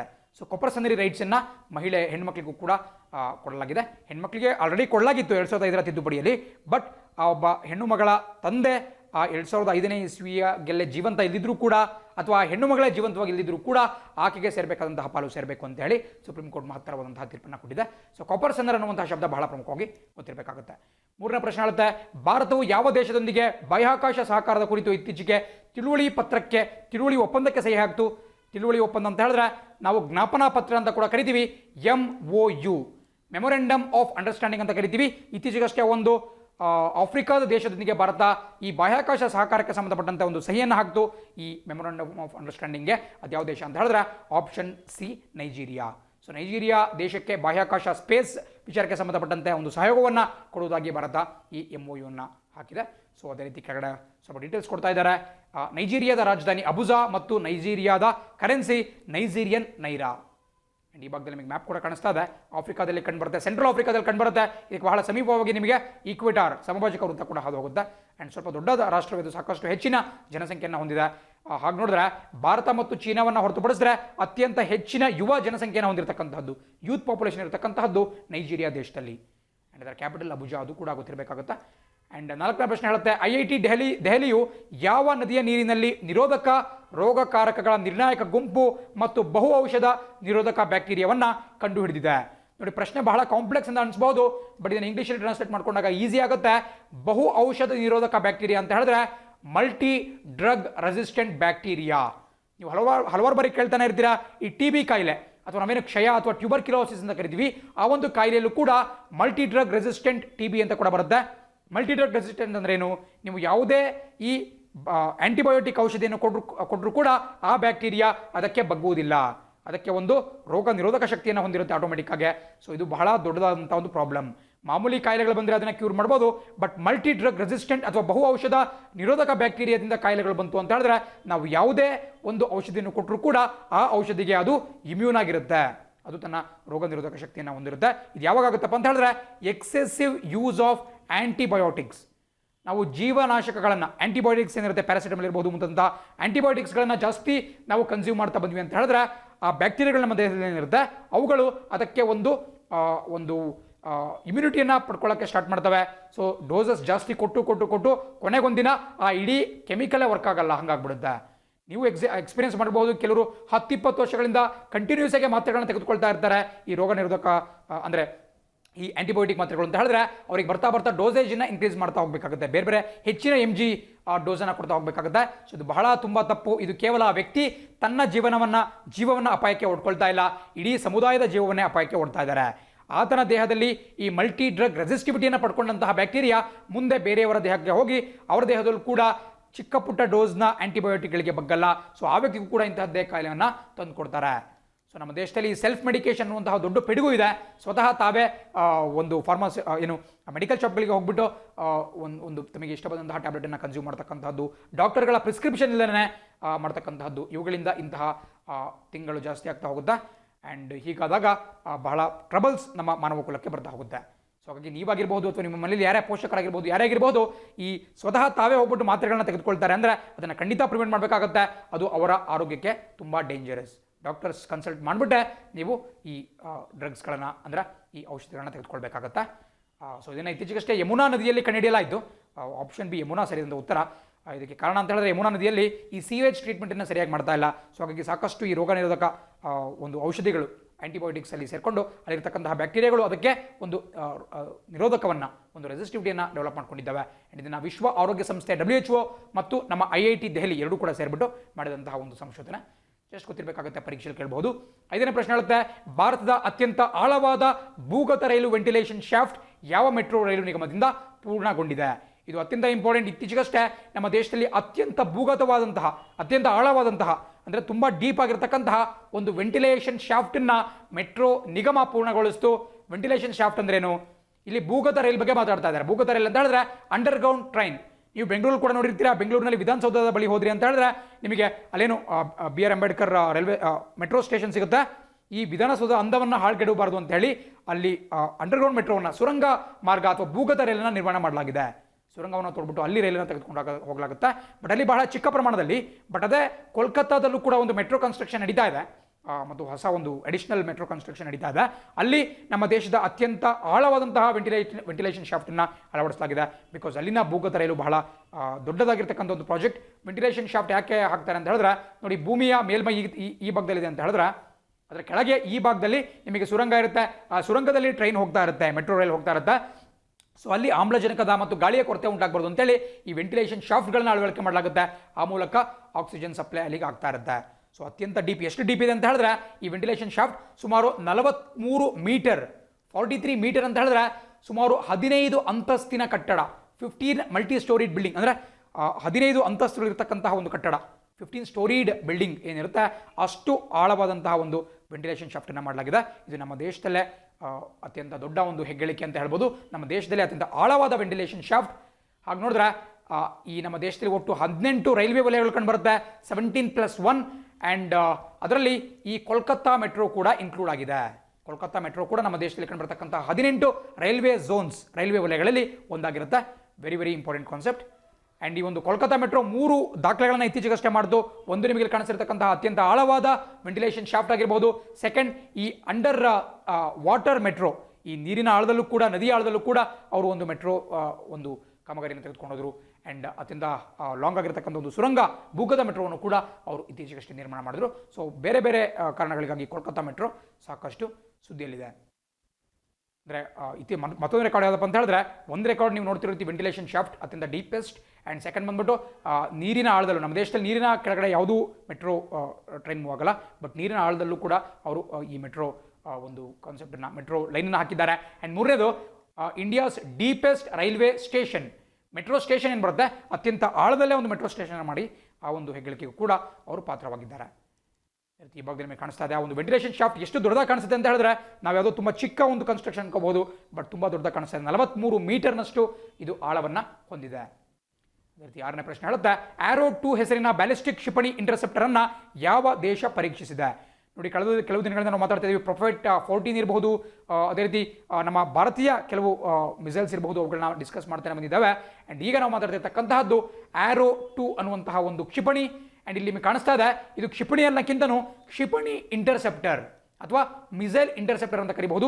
ಮಿಸೈಲ್ ಇಂಟರ್ಸೆಪ್ಟರ್ ಏನು ಮಾಡ್ತಾವಪ್ಪ ಅಂತ ಹೇಳಿದ್ರೆ, ಯಾವುದೋ ದೇಶದಿಂದ ನಮ್ಮ ವಿರೋಧಿಗಳು ನಮ್ಮ ದೇಶದ ಮೇಲ್ಗಡೆ ಕ್ಷಿಪಣಿಯ ದಾಳಿ ಮಾಡ್ತಾರೆ ಅಂತ ಹೇಳಿದ್ರೆ, ಆ ಕ್ಷಿಪಣಿಯನ್ನು ಅಗಸದಲ್ಲೇ ಹೊಡೆದುರುಳಿಸ್ತವೆ. ಇವನ್ನ ನಾವು ಇಂಟರ್ಸೆಪ್ಟರ್ಸ್ ಅಂತ ಕರಿತೀವಿ. ನೀವು ಪೊಲೀಸ್ ಜಿಪ್ಗಳು ಕೂಡ ನೋಡಿರ್ಬೋದು, ಇಂಟರ್ಸೆಪ್ಟರ್ ಅಂತ ಬರೆದಿರ್ತಾರೆ. ಇಂಟರ್ಸೆಪ್ಟ್ ಮಾಡೋದು, ತಡೆ ಹಿಡಿಯೋದು ಅಥವಾ ಅದನ್ನು ಪತ್ತೆ ಹಚ್ಚುವುದು ಅಂತ ಹೇಳಿದ್ರೆ ಹೆಸರಾಗಿರುತ್ತೆ. ಸೊ ಆರೋ 2 ಅಂತಕ್ಕಂತಹದ್ದು ಇಂತಹದ್ದೇ ಒಂದು ಇಂಟರ್ಸೆಪ್ಟರ್ ಮಿಸೈಲ್. ಬೇರೆ ದೇಶಗಳಿಂದ ಮಿಸೈಲ್ಸನ್ನು ಹಾರಿಸಿದ್ರು ಅಂತ ಹೇಳಿದ್ರೆ ಅದನ್ನು ಆಕಾಶದಲ್ಲಿ ಹೊಡೆದುಳಿಸುತ್ತೆ. ಆ್ಯಂಡ್ ಇದನ್ನು ಯಾವ ದೇಶ ಪರೀಕ್ಷಿಸಿದೆ ಅಂತ ಹೇಳಿದ್ರೆ, ಆಪ್ಷನ್ ಡಿ, ಇಸ್ರೇಲ್ ದೇಶ. ಇಸ್ರೇಲ್ ಅಗೇನ್ ಮತ್ತೆ ನ್ಯೂಸಲ್ಲಿದೆ. ಇಸ್ರೇಲ್ನ ಸುತ್ತಮುತ್ತಲ ದೇಶಗಳು ಅದಕ್ಕೆ ಸಾಕಷ್ಟು ಕಾಟವನ್ನು ಕೊಡ್ತಿರುವಂಥ ಕಾರಣದಿಂದ ಇಸ್ರೇಲ್ ಮಲ್ಟಿಲೇಯರ್ಡ್ ಏರ್ ಡಿಫೆನ್ಸ್ ಸಿಸ್ಟಮನ್ನು ಅಭಿವೃದ್ಧಿಪಡಿಸ್ತಾ ಇದೆ. ಆ್ಯಂಡ್ ಬೇರೆ ಬೇರೆ ಹಂತಗಳ ಈ missile defence system, so that ಬೇರೆ ದೇಶಗಳಿಂದ ಮಿಸೈಲ್ಸ್ಗಳು ಬಂದವು ಅಂತ ಹೇಳಿದ್ರೆ ಆಕಾಶದಲ್ಲಿ ಅವನ್ನ ಧ್ವಂಸ ಮಾಡಬೇಕು. ಆ್ಯಂಡ್ ಅದಕ್ಕೆ ಮತ್ತೊಂದು ಸ್ವಲ್ಪ ಎಕ್ಸ್ಟ್ರಾ ಬೆನಿಫಿಟನ್ನು ಕೊಡಬೇಕು ಅನ್ನೋ ದೃಷ್ಟಿಯಿಂದ ಆರೋ 2 ಅನ್ನುವಂತಹ ಒಂದು ಮಿಸೈಲನ್ನು ಕೂಡ ಲಾಂಚ್ ಮಾಡಲಾಗಿದೆ. ಮಿಸೈಲ್ ಇಂಟರ್ಸೆಪ್ಟರ್ ಪರೀಕ್ಷೆಯಲ್ಲಿ ಖಂಡಿತ ಕೇಳಬಹುದು, ಆರೋ 2 ಯಾವ ದೇಶಕ್ಕೆ ಸೇರುತ್ತೆ ಅಂತೇಳಿ. ಇಸ್ರೇಲ್ ಆಗಿರುತ್ತೆ. ಆ್ಯಂಡ್ ಇಸ್ರೇಲ್ನ ರಾಜಧಾನಿ ಜೆರುಸಲೇಮ್ ಮತ್ತು ಇಸ್ರೇಲ್ನ ಕರೆನ್ಸಿ ಇಸ್ರೇಲಿ ಶೆಕೆಲ್. ಆ್ಯಂಡ್ 7 ಮತ್ತು ಕೊನೆಯ ಪ್ರಶ್ನೆ ಹೇಳುತ್ತೆ, ಸಾಮಾಜಿಕ ವಿಭಾಗದಲ್ಲಿ ಆತ್ಮನಿರ್ಭರ್ ಅಪ್ಲಿಕೇಶನ್ ಇನೋವೇಷನ್ ಚಾಲೆಂಜ್ ಗೆದ್ದಂತಹ ಅಪ್ಲಿಕೇಶನ್ ಯಾವುದು? ನೋಡಿ, ಇತ್ತೀಚೆಗಷ್ಟೇ ನರೇಂದ್ರ ಮೋದಿ ಅವರು ಆತ್ಮನಿರ್ಭರ್ ಭಾರತ್ ಅಥವಾ ಸ್ವಾವಲಂಬಿ ಭಾರತ ಅನ್ನುವಂತಹ ಒಂದು ಯೋಜನೆಗೆ ಚಾಲನೆಯನ್ನು ಕೊಟ್ಟಿದ್ರು. ಆ್ಯಂಡ್ ಅದರ ಅಡಿಯಲ್ಲೇ ನಮ್ಮ ಸ್ವದೇಶದಲ್ಲೇ ಈ ಸ್ಪೆಷಲಿ ಚೀನಾ ದೇಶದ ಆ್ಯಪ್ಗಳಿಗೆ ವಿರುದ್ಧವಾಗಿ ಆ್ಯಪ್ಗಳನ್ನ ತಯಾರು ಮಾಡಲಿಕ್ಕೆ ಒಂದು ಉತ್ತೇಜನವನ್ನು ಕೊಡಲಾಗ್ತಾ ಇತ್ತು. ಆ್ಯಂಡ್ ಅದರ ಅಡಿಯಲ್ಲಿ ಆತ್ಮನಿರ್ಭರ್ ಅಪ್ಲಿಕೇಶನ್ ಇನೋವೇಷನ್ ಚಾಲೆಂಜ್, ಹೊಸ ಮೊಬೈಲ್ ಆ್ಯಪ್ಗಳನ್ನು ಸಂಶೋಧನೆ ಮಾಡೋ ಒಂದು ಇನೋವೇಟ್ ಮಾಡಲಿಕ್ಕೆ, ಆವಿಷ್ಕಾರ ಮಾಡಲಿಕ್ಕೆ ಉತ್ತೇಜನವನ್ನು ಕೊಡಲಾಗಿತ್ತು. ಆ್ಯಂಡ್ ಆ ಒಂದು ಕಾಂಪಿಟೇಷನ್ನಲ್ಲಿ ಸಾಮಾಜಿಕ ವಿಭಾಗದಲ್ಲಿ ಪ್ರಪ್ರಥಮ ಪ್ರಶಸ್ತಿಯನ್ನು ಯಾರು ಗೆದ್ದಿದ್ದಾರೆ ಅಂತ ಕೇಳಲಾಗ್ತದೆ. ಅದರಲ್ಲಿ ಬೇರೆ ಬೇರೆ ಕೆಟಗರೀಸ್ ಇರುತ್ತೆ. ಅದರಲ್ಲಿ ಸೋಷಿಯಲ್ ಕೆಟಗರಿ, ಸಾಮಾಜಿಕ ವಿಭಾಗ, ಆ ಒಂದು ವಿಭಾಗದಲ್ಲಿ ಯಾವ ಆ್ಯಪ್ ಪ್ರಶಸ್ತಿಯನ್ನು ಗೆದ್ದಿದೆ ಅಂತ ಕೇಳಲಾಗ್ತದೆ. ಇದಕ್ಕೆ ಸರಿಯಾದ ಉತ್ತರ ಆಪ್ಷನ್ ಎ, ಚಿಂಗಾರಿ ಅಂತ ಹೇಳಿ. ಸೊ ಚಿಂಗಾರಿ ಅಂತ ಹೇಳಿದ್ರೆ ನೀವೆಲ್ಲ ಕೇಳಿರ್ಬೋದು. ಏನು ಚೀನಾ ದೇಶದ ಟಿಕ್ಟಾಕ್ ಇದೆ, ಒಂದು ವಿಡಿಯೋ ಶೇರಿಂಗ್ ಆ್ಯಪ್. ಆ ಟಿಕ್ಟಾಕ್ಗೆ ವಿರುದ್ಧವಾಗಿ ನಮ್ಮ ಸ್ವದೇಶಿಯಾಗಿ ನಮ್ಮ ದೇಶದ ಯುವಕರು, ನಮ್ಮ ದೇಶದ ಸಾಫ್ಟ್ವೇರ್ ಇಂಜಿನಿಯರ್ ಸೇರ್ಕೊಂಡ್ಬಿಟ್ಟು ಈ ಚಿಂಗಾರಿ ಅನ್ನುವಂತಹ ಅಪ್ಲಿಕೇಶನ್ ಲಾಂಚ್ ಮಾಡಿದ್ದಾರೆ. ಆ್ಯಂಡ್ ಈ ಅಪ್ಲಿಕೇಶನ್ ನಮ್ಮ ಕೇಂದ್ರ ಸರ್ಕಾರದ ಆತ್ಮನಿರ್ಭರ್ ಅಪ್ಲಿಕೇಶನ್ ಇನೋವೇಷನ್ ಚಾಲೆಂಜನ್ನು ಜಯಿಸುವಲ್ಲಿ ಯಶಸ್ವಿಯಾಗಿದೆ, ಸಾಮಾಜಿಕ ಅಥವಾ ಸೋಷಿಯಲ್ ಕೆಟಗರಿಯಲ್ಲಿ. ಆ್ಯಂಡ್ ಈ ಭಾಗದಲ್ಲಿ ಕೂಡ ನಿಮಗೆ ಕಾಣಿಸ್ತಾ ಇದೆ ಅದರ ಒಂದು ಫೋಟೋ, ಅದರ ಒಂದು ಲೋಗೋ ಕಾಣಿಸ್ತಾ ಇದೆ, ಚಿಂಗಾರಿ. ಆದಷ್ಟು ನಾವು ನಮ್ಮ ಸ್ವದೇಶಿ ಆ್ಯಪ್ಗಳಿಗೆ ಸ್ವಲ್ಪ ಒತ್ತನ್ನು ಕೊಡಬೇಕು. ಟಿಕ್ಟಾಕ್ ಮುಂದಂಥ ಆ್ಯಪ್ಗಳನ್ನ ಯೂಸ್ ಮಾಡೋದಕ್ಕೆ ನಾವ್ಯಾರು ರೆಕಮೆಂಡ್ ಕೂಡ ಮಾಡಲ್ಲ, ಅದು ಅಷ್ಟೊಂದು ಉತ್ತಮವಾದಂಥ ಕೆಲಸ ಕೊಡಲ್ಲ. ಬಟ್ ಆದರೂ ಕೂಡ ನೀವು ಟಿಕ್ಟಾಕನ್ನು ಇನ್ನೂ ಬಳಕೆ ಮಾಡೋಕ್ಕೆ ಇಷ್ಟಪಡ್ತಿದ್ದೀರಿ ಅಂತ ಹೇಳಿದ್ರೆ ಅದರ ಬದಲಾಗಿ ಚಿಂಗಾರಿ ಅನ್ನುವಂತಹ ಆ್ಯಪ್ ಕೂಡ ಬಂದಿದೆ. But definitely competitive exam aspirants ಆಗಿರ್ತಕ್ಕಂತಹ ನಾವ್ಯಾರು ಕೂಡ ಇಂತಹ ಆ್ಯಪ್ಸನ್ನು ಬಳಸಲ್ಲ. ಬಟ್ ಬಳಸುವಂತಹ ಜನರಿಗೆ ಎನ್ಕರೇಜ್ ಮಾಡೋಣ, ಬಿಕಾಸ್ ನಮ್ಮ ಸ್ವದೇಶಿ ಆ್ಯಪ್. ಇದು ಮಾತ್ರ ಅಲ್ಲ, ಬೇರೆ ಎಲ್ಲ ರಂಗಗಳಲ್ಲಿ ಕೇವಲ ಆ್ಯಪ್ ಮಾತ್ರವಲ್ಲ, ಆ್ಯಪಿಂದ ಬಹಳ ಚಿಕ್ಕದಂತಹ ಪರ್ಸೆಂಟೇಜ್ ಮಾತ್ರ. ಬಟ್ ನಾವು ಬಳಕೆ ಮಾಡ್ತಕ್ಕಂತಹ ವಸ್ತುಗಳು, ಸ್ಪೆಷಲಿ ಇವತ್ತು ಇಂಡಿಪೆಂಡೆನ್ಸ್ ಡೇ ಆಗಿರೋ ಕಾರಣದಿಂದ ನಮ್ಮ ದೇಶದ ಆರ್ಥಿಕತೆಗೆ ಉತ್ತೇಜನ ಕೊಡುವಂತಹ ದೃಷ್ಟಿಯಿಂದ ಆಗಿರಬಹುದು, ನಮ್ಮ ದೇಶದ ಬೇರೆ ದೇಶವಾಸಿಗಳೇನಿದ್ದಾರೆ, ನಮ್ಮ ದೇಶದ ಇಂಡಸ್ಟ್ರಿಯಲಿಸ್ಟ್ ಇರ್ಬೋದು, ಉದ್ಯೋಗಿಗಳು, ಕಾರ್ಮಿಕರಿದ್ದಾರೆ, ಅವರ ಜೀವನ ಹಸನಾಗಲಿಕ್ಕೆ ಕೂಡ ನಮ್ಮ ದೇಶದ ಸ್ವದೇಶಿ ಉತ್ಪನ್ನಗಳನ್ನು ನಾವು ಬಳಸಬೇಕಾಗುತ್ತೆ. ಒಂದು ಚಿಕ್ಕ ಪೆನ್ನಿಂದ ಹಿಡಿದು ನಾವು ಖರೀದಿ ಮಾಡ್ತಕ್ಕಂತಹ ಬೈಕು ಕಾರುಗಳವರೆಗೂ ಕೂಡ ಸ್ವದೇಶಿ ವಸ್ತುಗಳನ್ನೇ ಹೆಚ್ಚಾಗಿ ಬಳಸಿದ್ರೆ ನಮ್ಮ GDP ರೈಸ್ ಆಗ್ತಾ ಹೋಗುತ್ತೆ, ನಮ್ಮ ಟ್ರೇಡ್ ಡಿಫಿಸಿಟ್ ಕುಸಿತಾ ಹೋಗುತ್ತೆ ಮತ್ತು ನಮ್ಮ ಆರ್ಥಿಕತೆ ಚೆನ್ನಾಗಾಗುತ್ತೆ. ಜೊತೆಗೆ ನಮ್ಮ ದೇಶವಾಸಿಗಳ ಒಂದು ಜೀವನ ಮಟ್ಟ, ಸ್ಟ್ಯಾಂಡರ್ಡ್ ಆಫ್ ಲಿವಿಂಗ್ ರೈಸ್ ಆಗ್ತಾ ಹೋಗುತ್ತೆ. ಆ್ಯಂಡ್ ಇಷ್ಟನ್ನು ಹೇಳ್ತಾ ಇವತ್ತಿನ ದಿನಪತ್ರಿಕೆಗಳ ವಿಶ್ಲೇಷಣೆಯನ್ನು ಮುಕ್ತಾಯಗೊಳಿಸ್ತೀನಿ. ನಾಳೆ ಇದೇ ಸಮಯಕ್ಕೆ ನಿಮ್ಮನ್ನು ಮತ್ತೆ ಭೇಟಿ ಮಾಡ್ತೀನಿ. Thanks for watching the video. C on the flip side. Jai Hind.